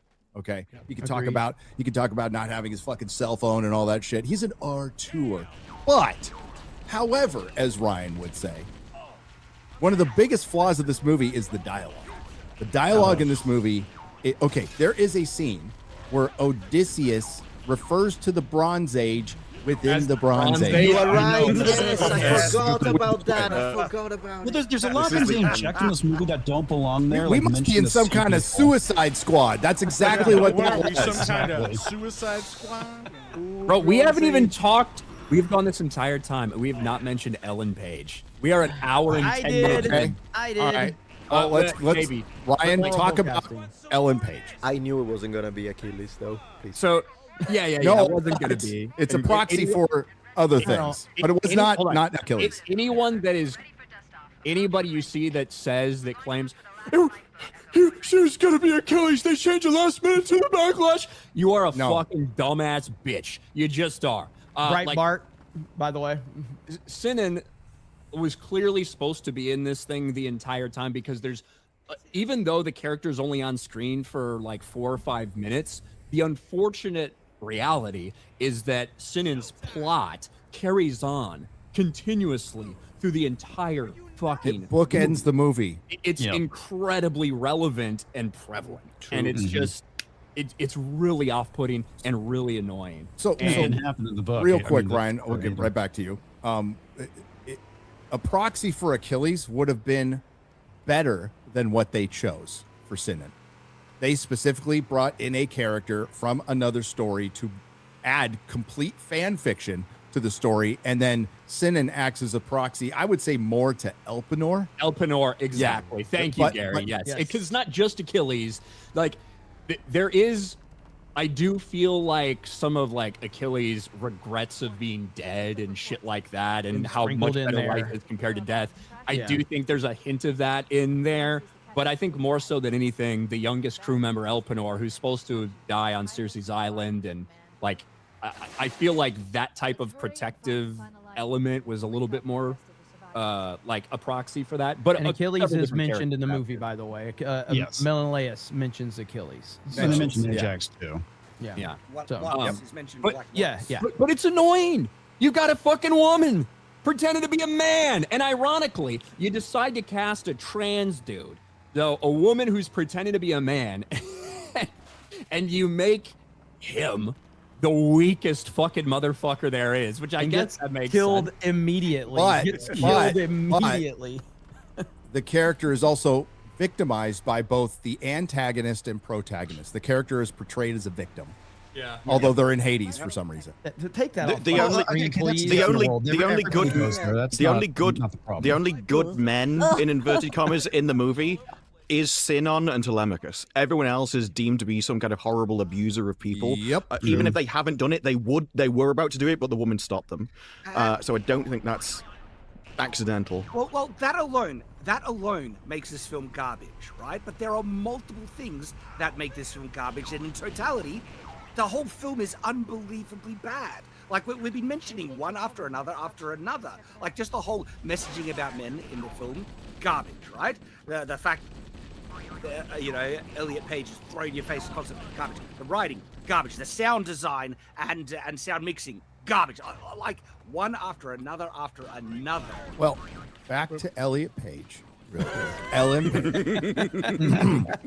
It's the motivation behind the insertion of the character that is completely obvious, that rips you right. I mean, aside from Elliot Page, Ellen Page being on the screen, it's the motivation behind it because it was specifically subversive. It wasn't stunt casting, it was subversive casting. They did it to make a fucking point. See, but this is where I disagree with you on that, just like I disagree with people like Jonathan Paget, who thinks that this was cast as a Trojan horse to bring back traditional storytelling in the movie, and Nolan is a 5D chess genius. I think that Nolan, and Ryan has said this, so I don't want it to, I think Nolan just casts people that he likes working with. It's really that I think that's simple. part of it. Do- but I don't do think you that's the think entire that- thing. Well, okay, Yeah, how but about it's I the put do you- box. Do you think that Elliot Page's death was a crucifixion? No, I've seen the screenshot. Yeah. Like, dude. I'm Okay, gonna be hang on. honest. Oh, wait, in Man of Steel, when he's floating out of the ship, when What's on he's mind? talking to him, and was that a Jesus scene? There's literally a Jesus scene in Man of Steel. I mean, Like, that is literally what that Okay, so symbolism is. you're in that saying scene. that there is no motivation to be provocative whatsoever in the casting I of didn't Elliot say. Page. Your point of like you think Nolan is doing this to reinforce Hollywood's ideas is what I'm pushing back against. I think Nolan's just casting who he wants to cast. I actually, And this they is where so I'm gonna push happen back. to I be don't, diverse. I don't think that. I think Nolan. Well, he did is this part of on Hollywood. purpose. He's just part of Hollywood. It's not But like I this think- guy's walking around Yeah. with a fucking MAGA hat. So what I'm saying is he's part of the system That he believes in. part of It's a it. system Yeah. that he I believes think- in. I He's think just kept out of his Nolan- movies. Yeah, I until think Nolan now. knew this was going to cause a lot of controversy. I don't think I- there's any way I he don't didn't think that, because he can pretend all the day long that he doesn't. But we talked Y'all are about giving this. him way too much credit. No, he addressed Come on, bro. the controversy. If Nolan doesn't care about it, he won't talk about it. So He'll you think lie he's to your- working 5D chess to get the biggest No, I don't think he's working controversy 5D chess. ever? No, I think he knew. He said it in that if I interviews. cast somebody who I like, but I also know is going to be a controversial choice for this, and make them a central figure in my story, I will get a lot of eyes on my story, and I'll also make the people in my industry happy that I'm hiring the right people. I absolutely think He Same said, with fuck Helen. it, I'm the king. I'm Yeah. going to do what I want, and I'll back this Why up. didn't he do it in Oppenheimer? Hold on. I look, the vibe I get, especially after this movie, is that Nolan is so fucking egotistical. Yeah. That I don't think he would let anybody, whether they are part of his inner circle, whether they're outside voices, I don't think he'd let anybody fucking dictate what he does. I think he just does what he wants to do, which is how you get to the point, to be honest, of making a movie like this and subverting a story like this. Like, that's how I view him. He's George Lucas prequels. Nobody's telling him to do shit. He does what he wants. Exactly. Yeah. I'm not saying anybody pressured him into making this. Hang on, comics. I'm not saying anybody pressured him into this decision. I'm saying I give Nolan all the credit in the world. He is responsible for every fucking thing that happens in this movie, everything, including this casting, knowing. And don't tell me he doesn't know. And don't tell me Lupita Nyong'o is a demonstration of that. It's for political reasons. We know it. There is no way. 100%. Well, Emily Wilson translation. Why that? Because she's not on screen enough to have a performance, really. So it can't be, oh, she was so amazing in this role, and so it had to be her because of her iconic ability to perform. Because I don't take anything away from her as an actress, but she's on screen so little, it's clearly, you only make that decision because you know exactly what it is you're doing there. You can't say the most attractive woman in the world is a white woman. That's what that was. But then that's underlined by taking what the story by historians, I believe, think it's analogous to, which is the war in Troy was not for Helen. It was for control of trade routes. Well, and he says that in the movie. And they say it in the fucking movie. Yeah. Me and Jeremy, we talked about this. I think that it was as much of a intentional baiting of audience members, because there's no way he doesn't know what's happening right now in Hollywood. There's no way he's not aware, because of the way it even happens. The fact that Elliot Page dies that quickly and in such an embarrassing manner makes it immediately feel like, because I immediately thought that, I was like, holy shit, it was a nothing burger. But because he's not going to be proven wrong about why he would cast somebody like this, they're integral to the story. It's just that right away you almost get silence because you go, see, they're in this movie for that quickly, until you keep watching the film and you go, oh, actually, they were part of it. But in that moment, you kind of anybody that isn't paying that much attention, will go, oh, all the people that were upset about Elliot Page, he dies in the very beginning of the film. What are you guys upset about? A lot of people will make that argument now going forward because that's how they see it, because they didn't think about how important he is to the story. And I think that part of it, in the same way with Helen, you know, the face that launched 1,000 ships, more like 500. And you go, haha, it's a joke. See, you just played it up as a joke. Except Lupita Nyong'o also kills Agamemnon, which is not what happened originally in that story. So now you go, okay. That actually is exactly, hold on, that is exactly what happened in the original story. But they're not Agamemnon's twins. wife does kill him. Yeah. They kill him at a feast, though. They don't kill him in his bed. Actually, I believe it was in his bathtub, but it was in private. Yeah. Well, there's two versions. One is at a feast. The other one's in a bathtub. I read the with an version axe. where he was at a feast because his cousin was there and they threw down with him. But I mean, how he dies is irrelevant. Like she still does it. I did find it interesting though that they specifically showed her killing him, but not where his son comes back and kills her. Like there are a lot of decisions which show one-sided this than the other. It's women empowerment, because hang on. You know, it goes to how retarded this film is. How is she still alive if she's known to have murdered the king? Like, she isn't. Agamemnon's son comes and kills her. Agamemnon's son fucking kills her, right? Yes. They talk about it. I think they mention it. Hang on, they mention it. In the film, they mention it. Yeah, Telemachus not shown. says he killed his mother. He's no, he avenged his father. Exactly, yeah. In fact, they even justify But they didn't show you that because then you would have seen justice Shad, if you occurring. watch it a second time, you'll probably pick up on that one. Also, the maids, they don't show that the maids get also executed together with. Yeah, they left all of that out.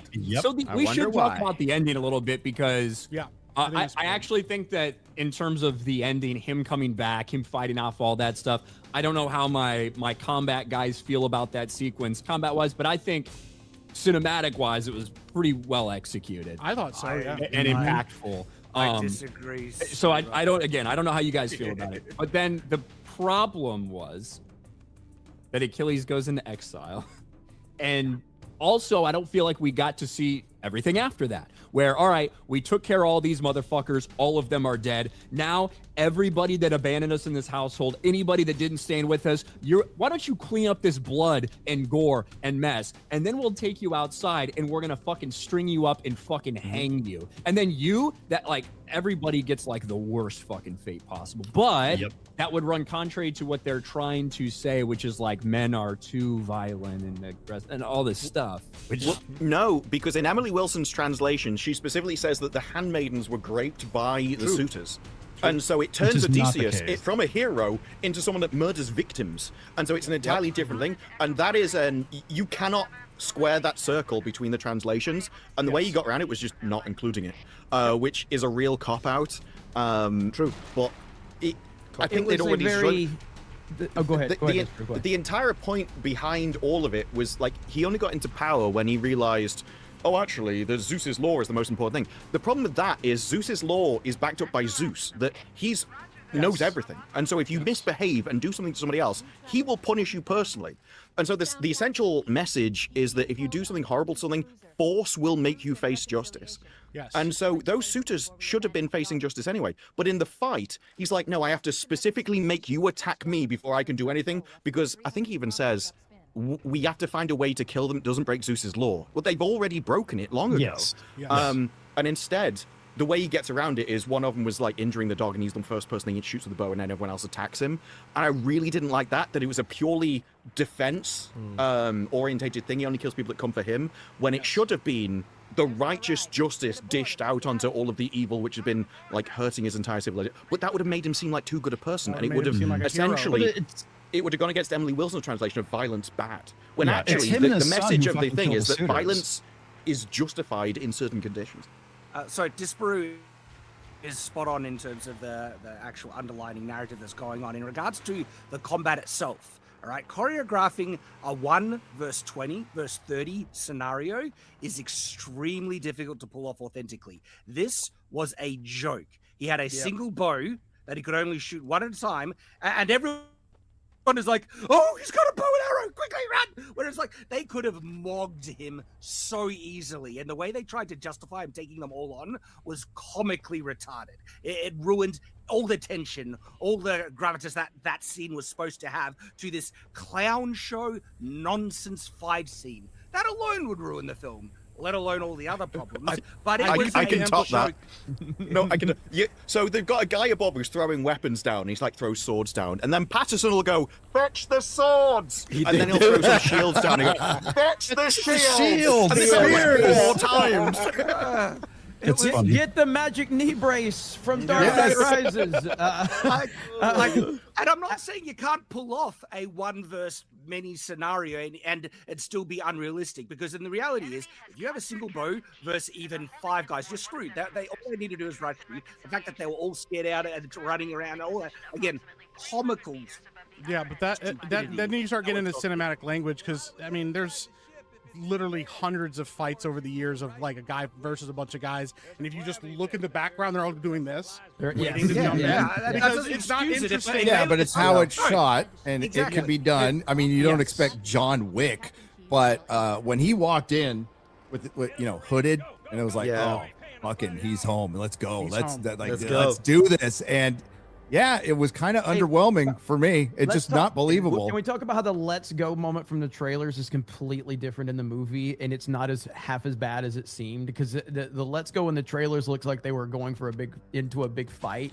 Let's go! But this one, they were actually running from danger. So it was running from the context shades of Hades. I've seen that, but I don't think that changes. For me, it's the language as a whole is the problem in that scene. Like, even if it just gone run, I would have thought that would have made way more sense than the way they shot it. I'm not saying from a language standpoint it makes it any better, but it is slightly a different perspective on it that, they definitely misled you. It lands differently. The ending of the movie is a Nolan ending to a T, is what it is. Is it? It's just like all of his other fucking Dark Knight Rises, Inception, Interstellar, with the montage and kind of making you think something, the guy's going to be dead for a minute, and then it's purely a Nolan ending to a fucking T. So I'm not saying that makes it good and deviating from the source material, no, but it is a Nolan movie 100%. Sails off into the undying lands at the end. Yeah. Yeah, that was really stupid. Like the entire, because actually in the book he takes great effort to make sure that his people are buried, even going back to another island that he's been before because he left a person behind that he buried. Whereas in this, it's like, no, you've got to sail west to make sure that you pay tribute to all of the dead. It's like, hang on, you spent the last 2 hours, 3 hours of this movie telling me all they're horrible people that go around attacking women, and I'm really supposed to like think that all these men are evil. But now we care that they get a good burial to the fact that you're going to leave your own kingdom. Like there's a lot of contradictory messages in this when it comes to like down to his own message, which isn't in the book. So it's a message he set up himself, which contradicts itself. It's not only that, Disparate. Not like you bring up a good point about the contradictory bullcrap in this film. The film even tries to gaslight you to tell you that something is happening, and what it shows you is the opposite. And so the whole account of the Trojan That's horse, when it's not telling you what's going to happen and then showing you what happens. Well, That no, happens a lot like in this movie too. The Trojan horse scene where it's like it was so cramped that people were forced to drown. They show them inside the Trojan horse, and there was plenty of room for them to just move up. Yeah, I was banging my head against a metaphorical wall watching that. It's like, this is retarded. What you're showing me is nowhere near what you're saying. And that was multiple. Where did they get the times like straws that. from? Yes. I guess they went in with them.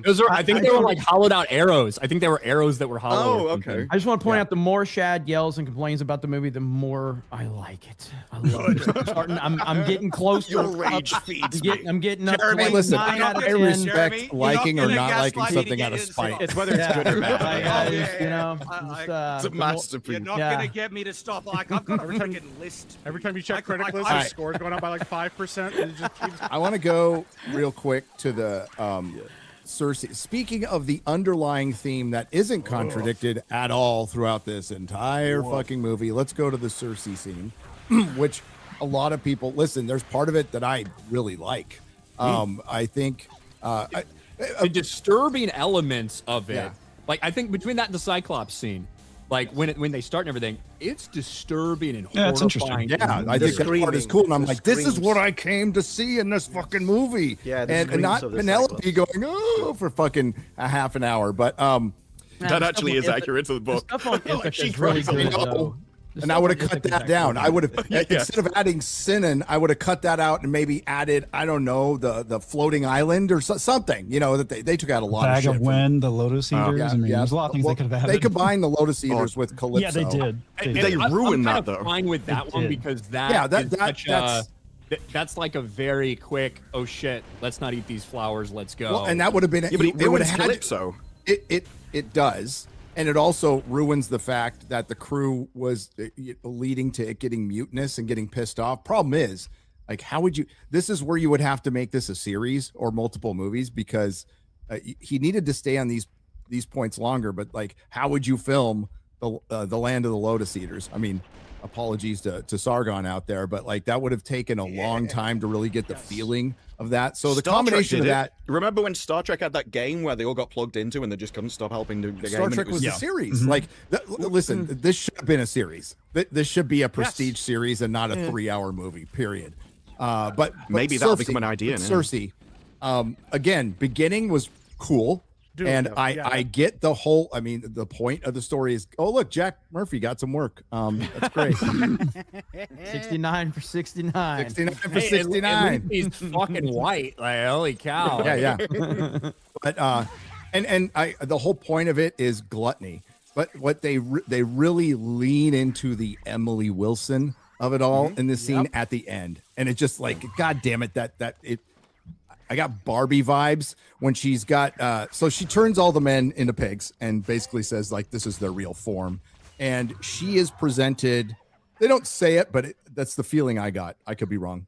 She's presented as a trauma survivor of some kind. Yeah, well, because Ulysses asked her like, was it your sister? And she's like, Yeah, He's like, "Oh, and she I'm so freaked out sorry, when babe." she saw the H-1B visa Greek, yeah, which might be understandable. She's like, Yeah, a black in my home. Yeah, but the speech that she gives Odysseus, for one, Cersei's supposed to be beautiful.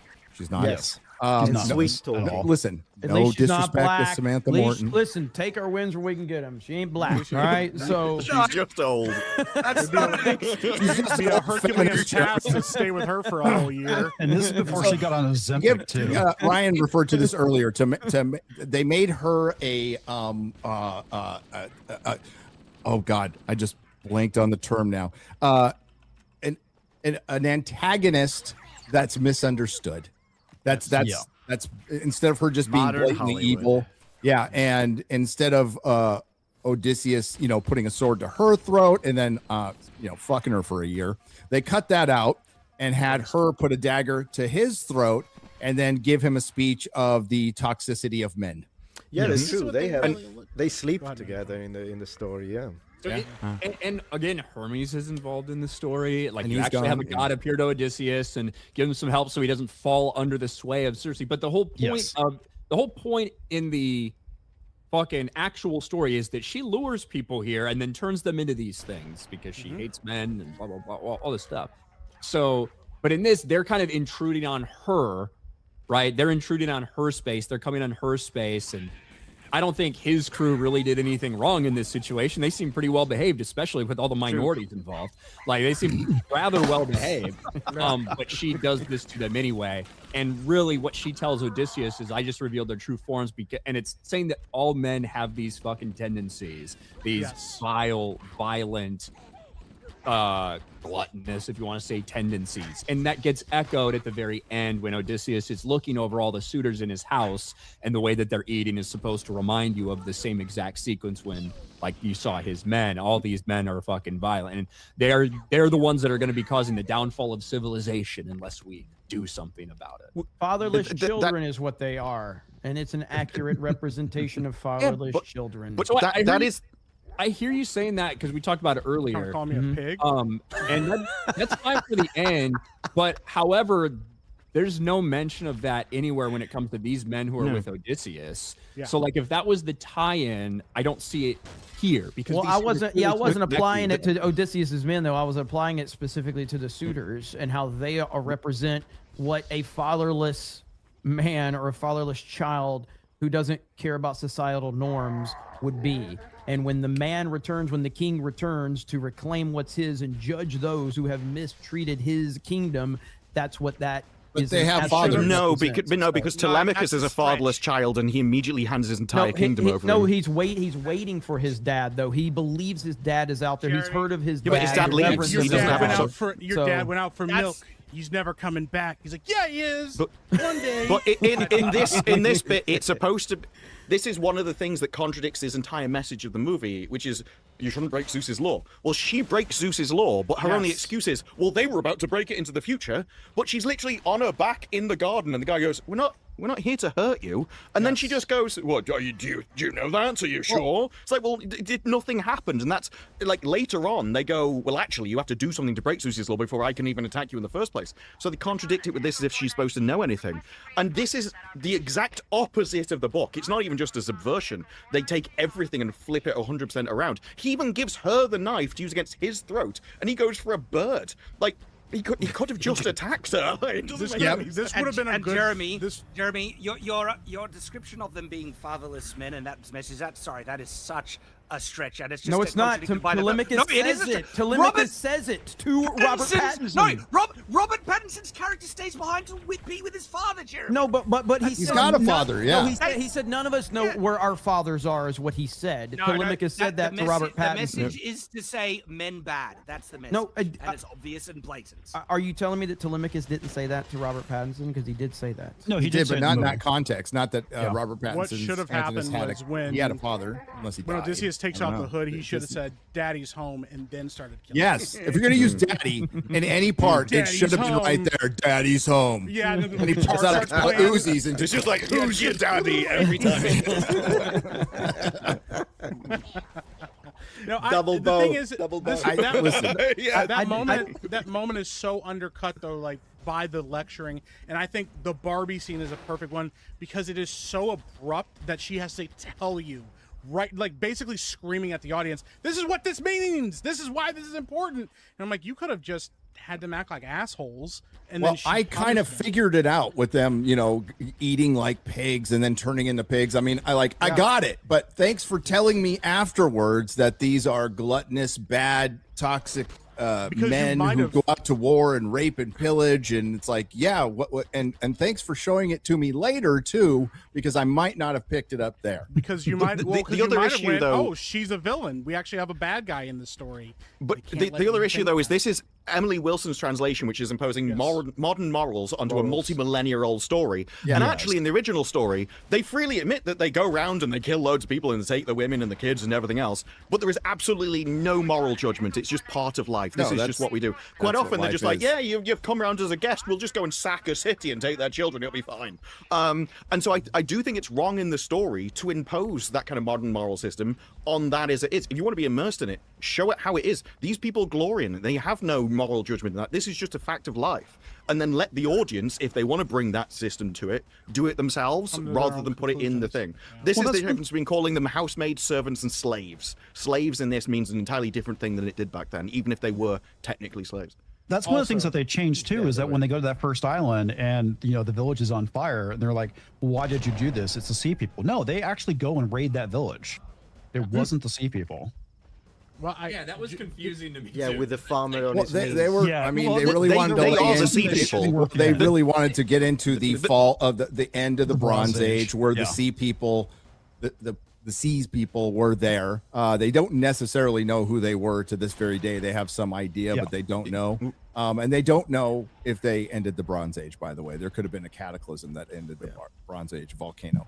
But they really leaned into that. But the whole we were the sea people and Penelope crying and everything. It's like, do they mean the Greeks as a whole after what they did in Troy, and a different set got there before Odysseus and his men? Because the guy was talking about the sea people before the first time they did that. You know what I mean? Well, the interpretation I got is that because they broke hospitality with Troy, that they caused the collapse and the rise of the sea people. That was what I kind of took away from it. Yeah, but that's a couple days apart. Yeah. Yeah, I thought it was them coming back home, were going raiding and things on the way there. Right. And then they hit the end, and then the stories of what they've done hit them later on, just time travel of people going through. And then they hear stories of people going around raping and pillaging and stuff. And I think they created their own stories that they were scared of. But didn't the villager mention the sea people? Yes, he did. To them when they had their first raid.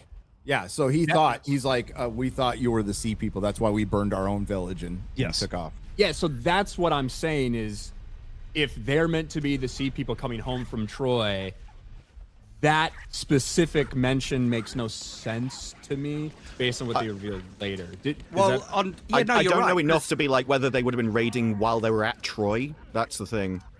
Well, the other thing is, Nolan really wanted to work in the sea people is kind of what I got from that. Yes.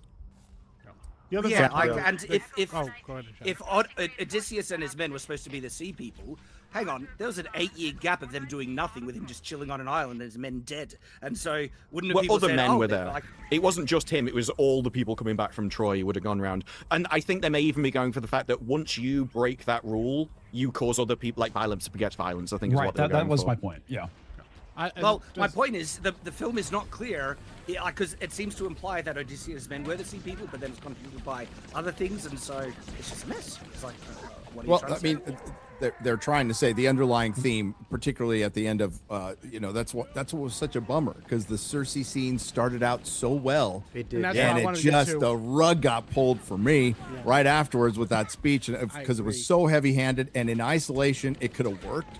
But the problem is they keep hitting you with that. And it's not necessarily with a big hammer. It's a small hammer that they're pecking you on the forehead going, hey, men are bad. This is toxic masculinity. And you could certainly have that in the movie. It's fine. It's part of the story. It's, Odysseus's arrogance is what brings him down. But we never bring him up. He's just this sad dude. Yeah. Who's kind of grimacing all the time. And I never really see him being clever. That's why with the sirens, when he's like, tie me up, it felt so jarring. It's like, why? The Odysseus in this movie wouldn't be that curious and wouldn't give a shit. And that was a change for no reason, because he's told on the island of the dead. He's told to do that. And so they want to make it so that he's just like doing it for the lols, because they can't have him know I was commanded by somebody that knows more than me, because then it would have been out of his hands. There's a lot of, we want to make him blamed for everything, when actually a lot of the stories is done from external influences, gods and everything else. By removing the gods, you would utterly destroy everything, because the gods aren't just people watching. They are actively involved in basically everything. They will give people ships and crews to go to different islands if they want you to go there, and you lose so much when you do that. Well, I do believe in, he's not instructed in the book to tie himself up and listen. That's a decision he makes for himself. Yeah, because he's told by the guide in the Island of the Dead to do that if he wants to. He says you can do this. If you do, then tie yourself. He's even told to put the wax and things. It's not they don't come correct me if I'm wrong. He wants to listen to the song of the sirens to get information, basically get insight, not information, but insight. And this scene was so fucking. It was nothing. You don't see any sirens. Too short.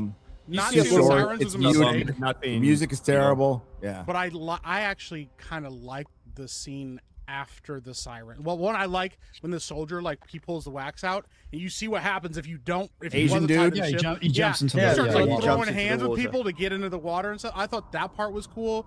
I actually like the after, which is, it's not just a bunch of like hot mermaids being like, yo, come get some guys. Like, I like that he's like, they sang to me about like everything I could have ever wanted as a man and all of my inadequacies, and now like I wanted to, like, all his fix broken that. dreams. Yeah. The issue with that is it was work. a story of everything that he had that he wanted that he knew he couldn't have again.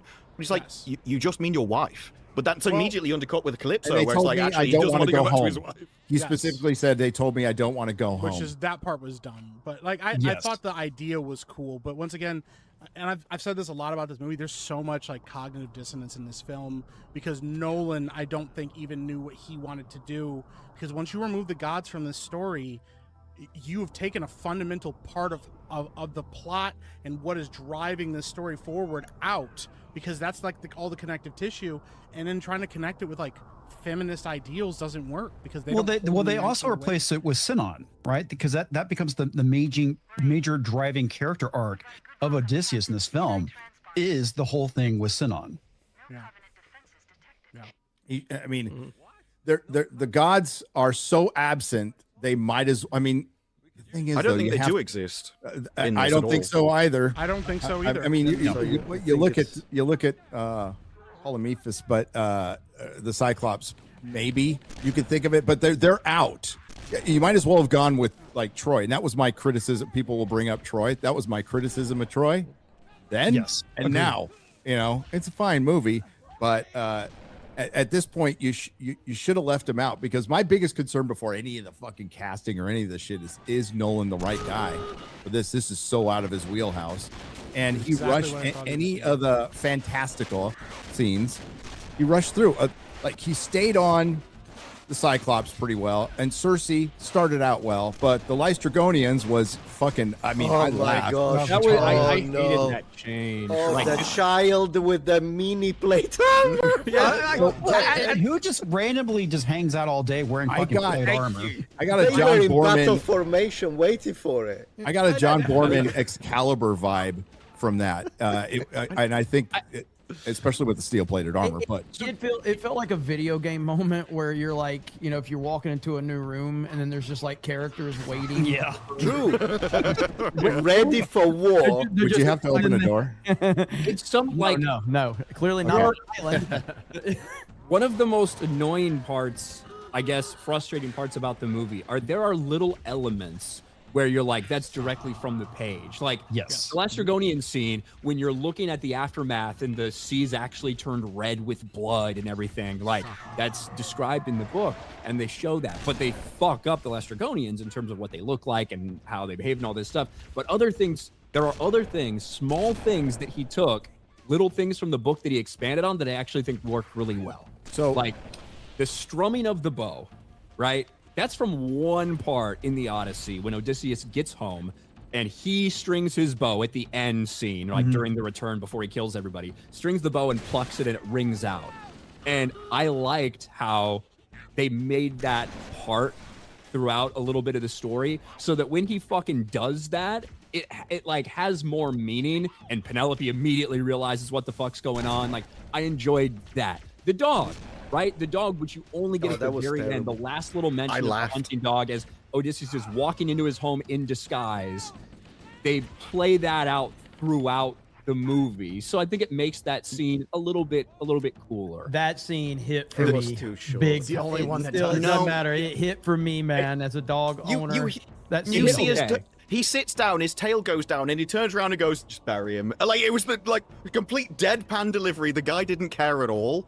And there's a movie, The Return. Even that does it better. Just make him look sad or something. He just turned up and bury that, will you? And then he just walks in and fights. Too short. And this is a total aside thing with the dog. Can we point out too, like John Leguizamo, when you first meet, how he gets the dog?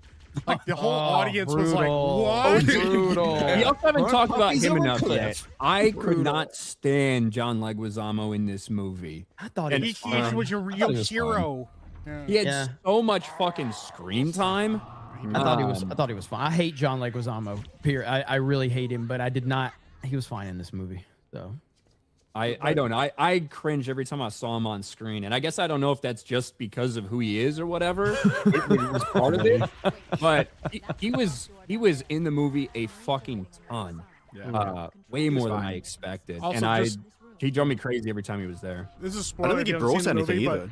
But when the dog scene, when you first meet him, he's looking at puppies, and like if they're not like up to snuff, he just throws them off the cliff. And you just hear, and I was like, "What the fuck just happened, bro?" Like the luckily, whole audience was like, I was warned ahead of time about that by a friend, and I was like, love cool. dogs, but I'm sorry, that scene made me laugh. I was like, "What the so fuck?" dumb. And I was like, "Dude, what are we doing, man?" And it's Well, supposed to also like make the Odysseus look like a Greeks do shit hero like that. because he was like, "Oh, don't throw this one." And, I'm like, yeah, what about save what about the rest of them? And he had a really good eye for dogs. I was like, "Oh." The point, I guess, of my overall comment about some little things that they took and expanded upon. It's like, so clearly there's like, hey, I'm going to take this thing from the source material and do something a little more powerful with it. It means it's a huge, massive decision for every single thing they fucking changed. If you're going to pay that close attention to these little tiny things, then it means all the other changes were 1000% super fucking intentional in every way. Oh, and that's why it's so fucking there was a knowledge of the source material. They know it very well. So it's not like, oh, we accidentally know. Everything was very deliberate. The scenes which weren't changed were things like the island with was it the cows of the sun god? That's basically exactly as it is in the entire book. Everything that didn't have some kind of ideology attached to it was exactly the same. Everything that was changed for a reason, and it was all for this Zeus's law thing, or this feminist arc of Emily Wilson's translation, which already manipulated it. It was all changed for a reason. It's like hacked apart at the story just to it was almost like it was written backwards. He knew the message he wanted with Zeus's law, and he just forced everything else into that path to lead to that conclusion. And 100%. it was In regards obvious. In regards to the strumming of the bow, the reason, like, I get the narrative thing that Ryan is saying there, but when you're on the verge of starvation and it's really crucial that you bag a deer to feed your men, strumming your bow and give it a chance to escape seems really, really stupid. I just, there were things like that where it just made the character look more dumb for forced reasons. Well, it makes him seem honorable, right? Because he's warning his prey, I'm about to hunt you, which is why when it hits the end, it's like, oh, it's on, because he's about to hunt all of these people. He is now the predator. But the issue is that's contradicting everything else you're showing in the movie, because you're trying to deconstruct this man, and then you're showing he's honorable even against animals. So, once again, it clashes. Yes. But back to the Lystragonians just for a moment. Oh yeah, the moving trees. This is one of a couple times there were chuckles, unintentional chuckles, in my theater anyway. One was for Elliot when Elliot showed up in the beginning, and for this because what people throwing out the clip of Monty Python is completely accurate if you haven't seen the movie. It's run away, and they just run, and the trees move, and but I'm gonna shock Metatron right now. Please. I didn't fucking hate the choice of making them just 8 foot, 9 foot tall dudes, because in my head canon, I think they are the remnants of a pre-Diluvian Oh civilization. no, the height is not my Yeah. problem. You can make them 15 feet. It's what the heck is that? Well, a more advanced armor. Diluvian. And Yeah, they came in and so the mowed them down. Lycanians are basically barbaric cannibals. Yeah, that, they like, were throw supposed to be. Bro, rocks they for should have you made them to kill it. Stone Age looking, like Denisovans. Not Yeah, this. yeah. Like big old cavemen. 15th century barbute in the Italian style. What the heck? Yeah, they should be like running around in like loincloths or fucking Yes. like Tossing pacific rocks cannabis and or shit. something, like whatever. I don't know, but this I'm was just more concerned with what are they doing? yeah. Why are they all like they're this? They're just all like just home. they're just hanging out, battle ready, Hanging out and with then their a kid, armor, waiting the for kid somebody to show screams. up. Yeah, that's all they're doing. The falchions. Plus, you can tell it's plasticky. But it's I don't barely, know what rubbery. It's barely in the movie, and it's like, why did you make this choice? They rush through the sirens, they rush through the life Oh, Dragonians. but you have to show this. Yeah, but then they leave out so much other stuff. I still enjoyed the scene, but it was weird. Oh, so. no, No, it I was could- I undercut by the stupidity of the setup. Yes. It was If you put the Benny Hill Profoundly music to it, retarded. it'll be great. You're absolutely right. You're absolutely right. Oh my gosh, this is ridiculous. And then there's the Stela, there's the whirlpool, and Scylla and Scylla Scylla. and Charybdis. Yeah. Yeah, was which very brief as this well. is this to me, Scylla was the most Scylla, that was the sorry. most disappointing thing in the whole movie as far as the That was the pop out, monsters and yeah. stuff. It was not good. It did not look good. It looked terrible, and it was so quick. Charybdis was cool for the brief moment we got it, but yeah, I was really looking forward to that because in the trailer you actually see Scylla kind of reach through one of the on the ship. You kind of see one it of the reach sails, through- yeah. and so I was like, what is he gonna do here? And it was pretty underwhelming. That was could my tell most he that just- was my least favorite part of all of like the supernatural or monsters or anything like that. It was Scylla. I'm like, man, you can tell why this guy only does practical. Because holy cow, this looks bad. Yeah, it didn't look good, and it really cements like the fact that they just wanted to ground this thing into nothing, and I say it in my review, but like, I'm dead serious. I would have rather have seen an Odyssey directed by Michael Bay. It would have been more fun. So there's a couple of things that I want to mention in terms of the practical side. Now, some people might call this nitpicking, but these things actually have significant, justification for plot elements in the story. For instance, the walls of Troy, they're supposed to be legendary, impregnable. Right. The walls of Troy in this film were like 10 to 15 feet tall. They were puny. They were absolutely like pathetic. Again, in ruins too. All Like, right. True. Yeah, and so that did not justify the underlining whole premise of how difficult it was to siege Troy. It's like a couple of guys with ladders could escalate those walls and Yes. take him easy. And then the actual door that is was puny, and when it turned on the side, we saw how thin it was. Like a battering ram would just destroy it. And then when they throw down the brazier, there was all these guys standing outside the wall. It's like you had guards on the wall 10 seconds previously. No one decided to look over with a torch. Like was dark constant moments outside. like that were just so stupid. The Trojan horse, they get a stab through thick wood with a bronze sword like it's nothing, and they're all scared. It's like, no, you wouldn't be able to stab through a thick, wooden, horse like that. And then the biggest thing that just so destroyed my immersion was the stringing of the bow. I mean, look, this is again a specific thing because I've done medieval archery. I know how difficult it is to string high poundage bows. In fact, I even have a clip of me trying to string my 110-pound bow, right? And the What is it, a merry road? there was just no. This is my thing. I'm not sure if that's. Tell me when it's up because I can't see my screen, and I'll play it for you, right? And so, is it up? And I'll play. oh, you're just trying to show yourself stringing the fucking bow. You're gonna crush no, his no, balls. no, Whole this is thing. me struggling. Like, look how much effort I need to put in, right? The issue is though. This is gonna get mean. It's just the audio. Dad, what Look were at you Is that in thinking about between your showing legs? something? Oh yeah, it is. Yeah, it is. Like, it takes a very... He's Elliot Page now.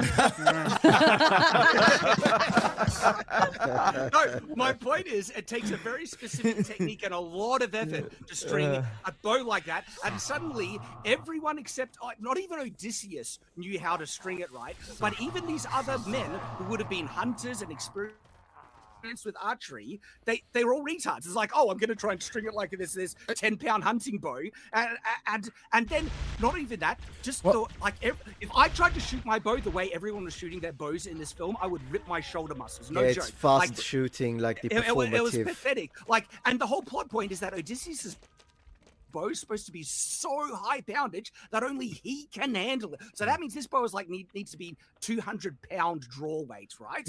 And what they are showing are pathetically weak 20-pound, target bows. It was nonsense. But the thing is though, like, it kind of makes sense if you have gods in your world, because now you go, well, this guy just has superpowers. The gods have given him strength, so only he can do it.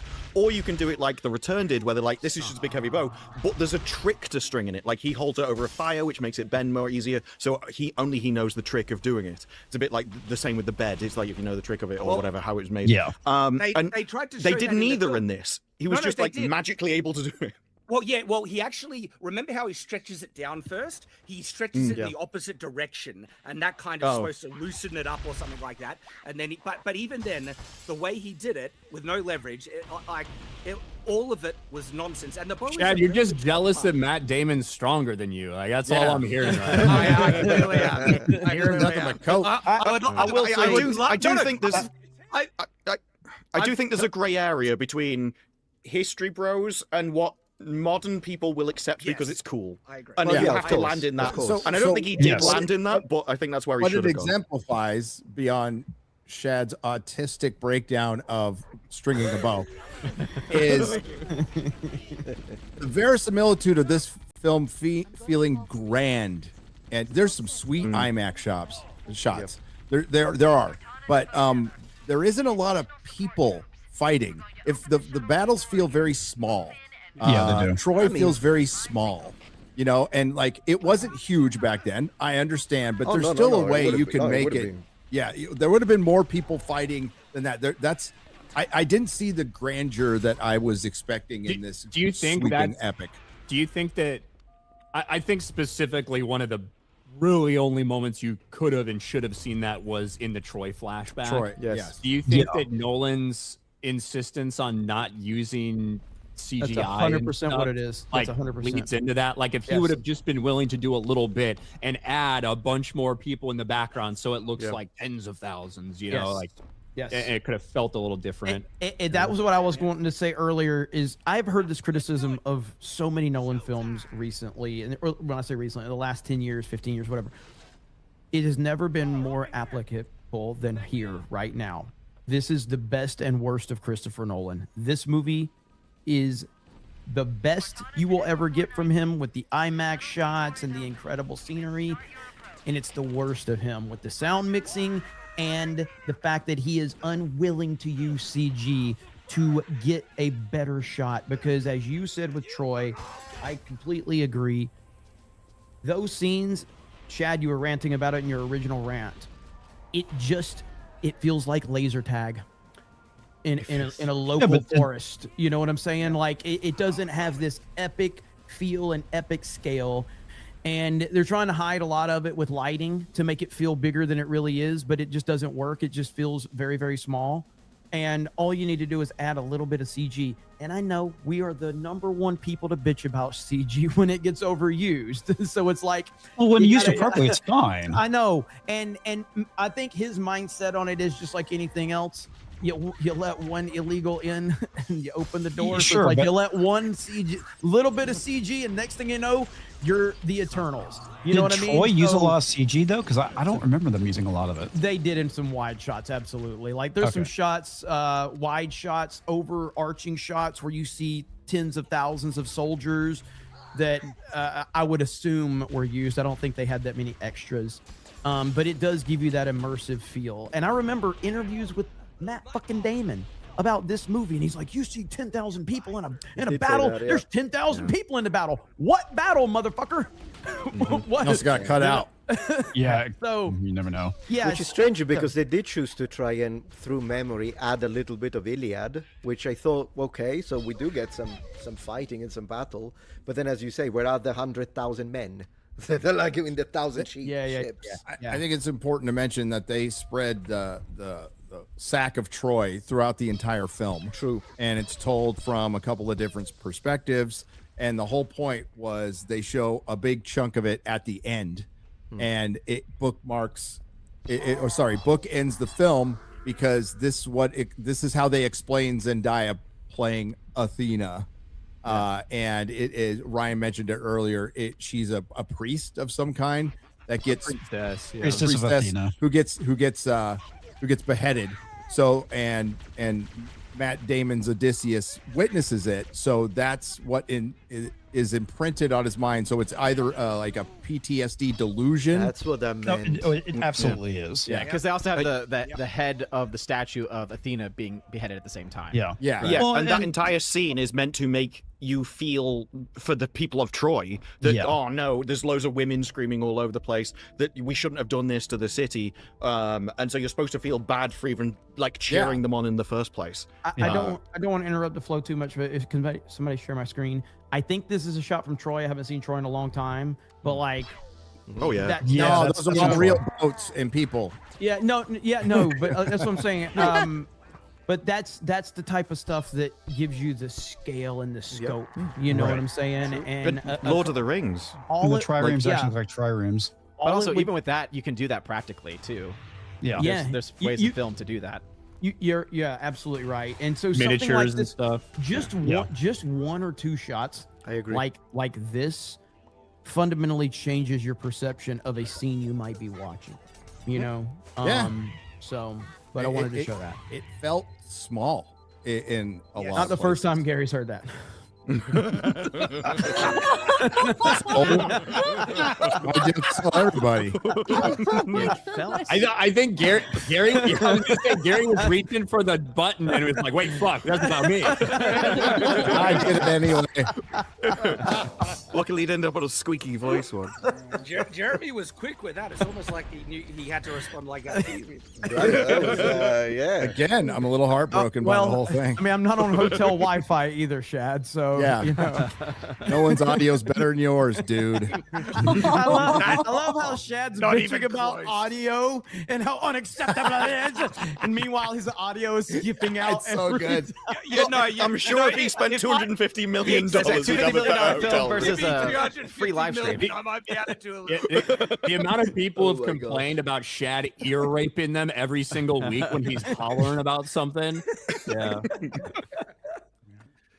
So yes, the showing the end of the Sack of Troy and Matt Damon's reaction to it, the Zendaya scene really just hammers home, just in case you didn't pick up the very subtle messaging throughout the film, that toxic masculinity and war are bad. And Odysseus was not a hero in any way, shape, or form.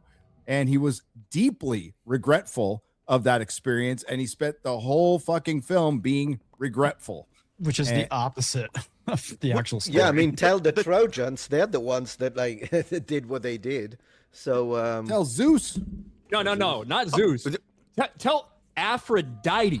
It's Aphrodite. Aphrodite's the entire reason all this shit fucking happens, by the way. Women, because she is the one that promised Paris Helen to make that happen. And she's the one that Didn't enchants Zeus them, want to basically. reduce the population, get rid of the some of the Titans, and reduce the population of some of the warriors too?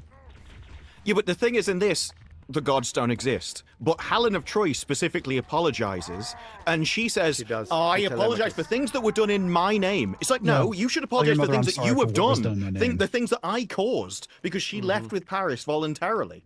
And so she blames that on everybody else. That's because it was even brought up by Lupita. It's like, well, I thought it was really important that I rounded out my story. What? I'm blaming everyone else for your own actions. At least be sorry for what you contributed to it, if anything else. So yeah, no, I don't think that someone like Lupita understands that, because do remember she complained about the screen time given to women by Homer Yes. while being given very little screen time by Nolan. By Nolan. So I'm a little confused here. I think she was just Nolan. I think we brought this up on Daily Data. I think that could have been just as much a subtle shot at Nolan as it was Homer, because I don't know what she was taking, but it's very, I think that can be interpreted multiple ways as to what she meant. Either way, she's a dumb bitch, but you can interpret it to what direction she was sending that. And I'm but not she sure. didn't even read Homer. That's the problem. She admitted that. She didn't even know what it was until she got cast in this role. Yeah, she has a master's degree in fine arts from Yale. Never heard of the Odyssey. Never heard of it. That's Listen, retarded. I don't know if you guys have been seeing the memes that are being produced from this movie with Helen of Troy or her sister. The police body cam footage. Shit, dude. Police body cam footage. Oh man, dude. Dude, they showed one on Piers to a couple of like scholars. It was so fucking funny watching them react to it. Oh my gosh. Emily Wilson's dad was on. Oh, that was for her dad. us. That was funny. Yeah, that was her dad. He Look seemed like at a this. proper English gentleman. Share my He seemed screen. all right. You should be ashamed. Ma'am, could you keep it down? We're trying to enjoy the movie. That's Clytemnestra. Listen, I liked Agamemnon's armor. I know it was completely inaccurate. Oh, come on, man. You No, can't do when that. the gate opened and he's standing there on his own, that was a cool Yeah. moment. That was good. Imagine it in bronze armor, though. Imagine it. Agamemnon's armor had 42 different segments in 3 different colors. So it would have been copper, His gilded, armor's and really sick. darkened. Like, yeah. Oh gosh, The- that would have the- made him look amazing. The fact that like the guy that plays him, Benny Agamemnon. Safdie, Benny Safdie is who played him, and you see that guy and you're like, wait, that's the guy who played Agamemnon. What But they the didn't show his Hiding face. him. They gave him Yeah. way, Yeah. Hiding his I face. think they gave him way more aura than he deserves. 100%, Like the 100%. character of Agamemnon does not deserve the aura that he got. Like, Oh, I see what you're saying. I see what you're saying. yeah. I think they built him up though just so that his murder carried more Yep. weight. Like if she killed a nobody, it would have been nothing. But you built this guy up to be the guy that took all of Troy. He's standing in front of the gate on his own with all his men running around him. He just stands still in was front a of all good the shot. arrows. It was fucking awesome. Whereas actual Agamemnon stayed out of the battles as much as he could and was ready to run away, like fucking take his boat and run away and leave everybody there. So Yeah, but Dispar's right. The reason they changed that was for the impact of the murder. So we haven't talked about Tom Holland. I did want to. Before you move on, this is what I was really hoping for in the movie, because this would have been perfect right there. Yes. that would have been perfect. I was thinking the same thing. I don't see a Bat difference. nipples. What's the difference? I'm sorry. Yeah, exactly. It's the same It's the picture. same photo. I'm not wearing hockey Spot the pads. differences. Spot the differences, you muppet. I don't think you guys understand the theming that's going on here. He's wearing black armor because he married a black woman. Oh, I see. I didn't see that. Yeah. And his half black child that he Oh, sacrificed. Aphrodite. It's Afro.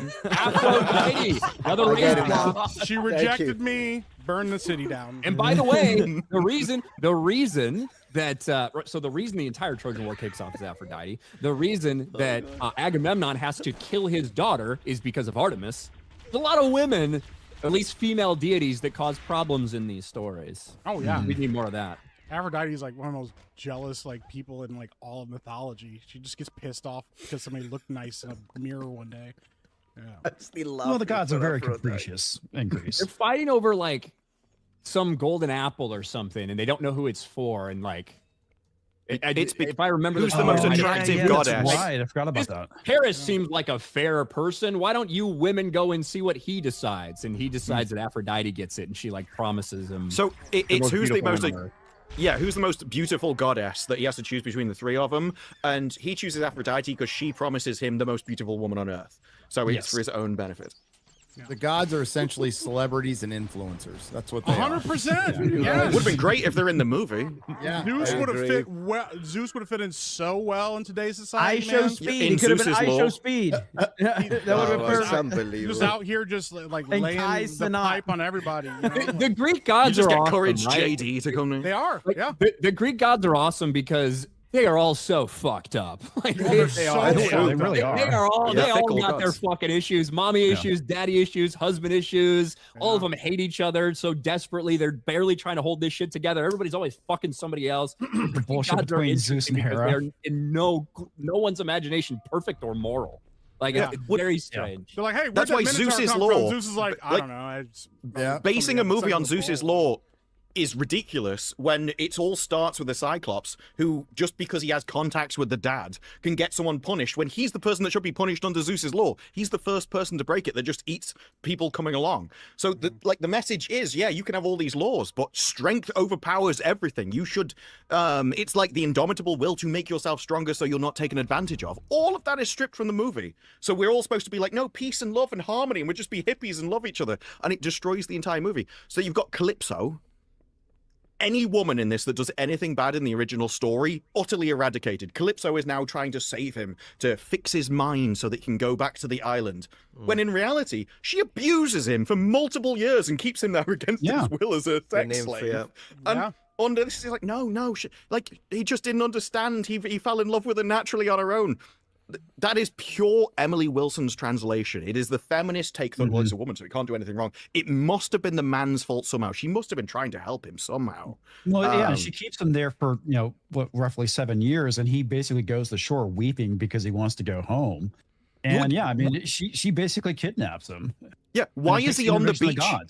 Why is he on the beach 1984 in the all over movie? And he says, I've spent so long on this beach, I can't understand. It's because he's looking for a boat to take him home. And you don't wanna Whereas get- in this, he's just on a beach for no reason whatsoever. Well, and they're on that beach a lot, and you don't want to get kidnapped by Charlize Theron. She Or might turn adopt- you or trans. adopted. That's what happened to Sinan. Send on, yeah. Wouldn't it be funny if he turned into a woman while he was there. Yeah. That's So why they didn't recognize him when he gets back to Ithaca. They're like, who's this chick? Tom Holland. Oh, Tom Holland's performances. Tom Holland was very Tom I Holland. hated it. Yeah, Tom Holland's great. I thought don't it think he was worked fine. as Telemachus at all. I- So I in the mean, book, either. actually, a lot of people say that Telemachus is like some fresh-faced child that doesn't know anything. In the book, Athena comes down and she goes, I think you should go over here and find out about your father, and then we can sort out the suitors. And he's immediately up for it. He's like, yeah, I just want people to help me kill them all, essentially. Whereas in this, there's even an interview where he says he thought he was playing a 16-year-old, not a 22-year-old. And so he played him far younger than he was meant to be. And he comes across as really weak and vulnerable until right at the very end. And I think he should have been a stronger person who's like, I want to do this. I just need more people, rather than this kind of pathetic person. True. Yeah, because he's written like a teenager. It is. Mm. Yeah. I also love how Odysseus is able to like just teleport to exactly where he is. What? Remember Odysseus, comes in to save the day, just Oh, the temple in the instant temple of transports Athena. there. Yeah. Love it. Well, supposedly that was Athena guiding him, but if she's real, I don't know. Yeah. I don't know. Yeah. But Well, there's a lot of, like, it's so it is a Athena time is of the one apparent that like magic. It's a time of apparent magic. So yeah, like Apparent apparent magic. magic is the key, right? I know. I fucking hate that. Well, there is magic because of the what was I witch. gonna say?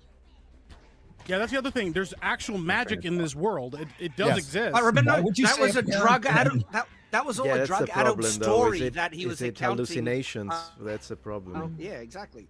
It's all made up. Yeah, it's kind of like the Scarecrow in Batman Begins. They were just hallucinations. It didn't really happen. Okay, Shad, Not I a will fan give of you, that. if that is the correct take, the movie's awful. So I don't Thank want you. that to be true. That is true, though. That is what it is. I don't think that that's what you're supposed to take away from that. I think those I are don't, the but- things that happen as he's recounting them and it's coming back to him. I think those are the things that happen because he doesn't remember it all. It's slowly coming back to him as he's Because remembering. this. every fantastical element is only given in an account, and when it's actually in the present, Yeah, but- it's But his, that's half of the you only Odyssey. see So- Athena, yeah, and it's delusion. The Lotus makes you forget things, not imagine things. Like, it's not opium. It is literally just a...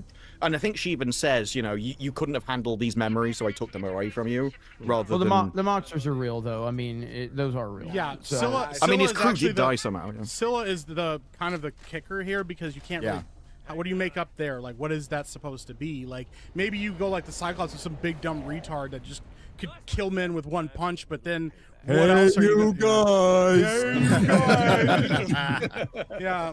Somebody's gonna edit that in. He's just and hugging make the soldiers and just killing them in hugs, and but like, yeah, when you get to Scylla and stuff, you're like, what is that all about? That doesn't make any sense. I mean, didn't Nolan want to say this is like a realistic, grounded take? And so for him to be able to justify the fantastical elements, that's his out. It's like, yeah, they were delusional, drug-addled recountings of Yeah, but you can't dismiss an unreliable narrator. So I think I- you're 1000% supposed to take away and have this question at the end: are the gods real or not? Right? Is this a hallucination the whole time, or is it Athena appearing to him in this way to play on his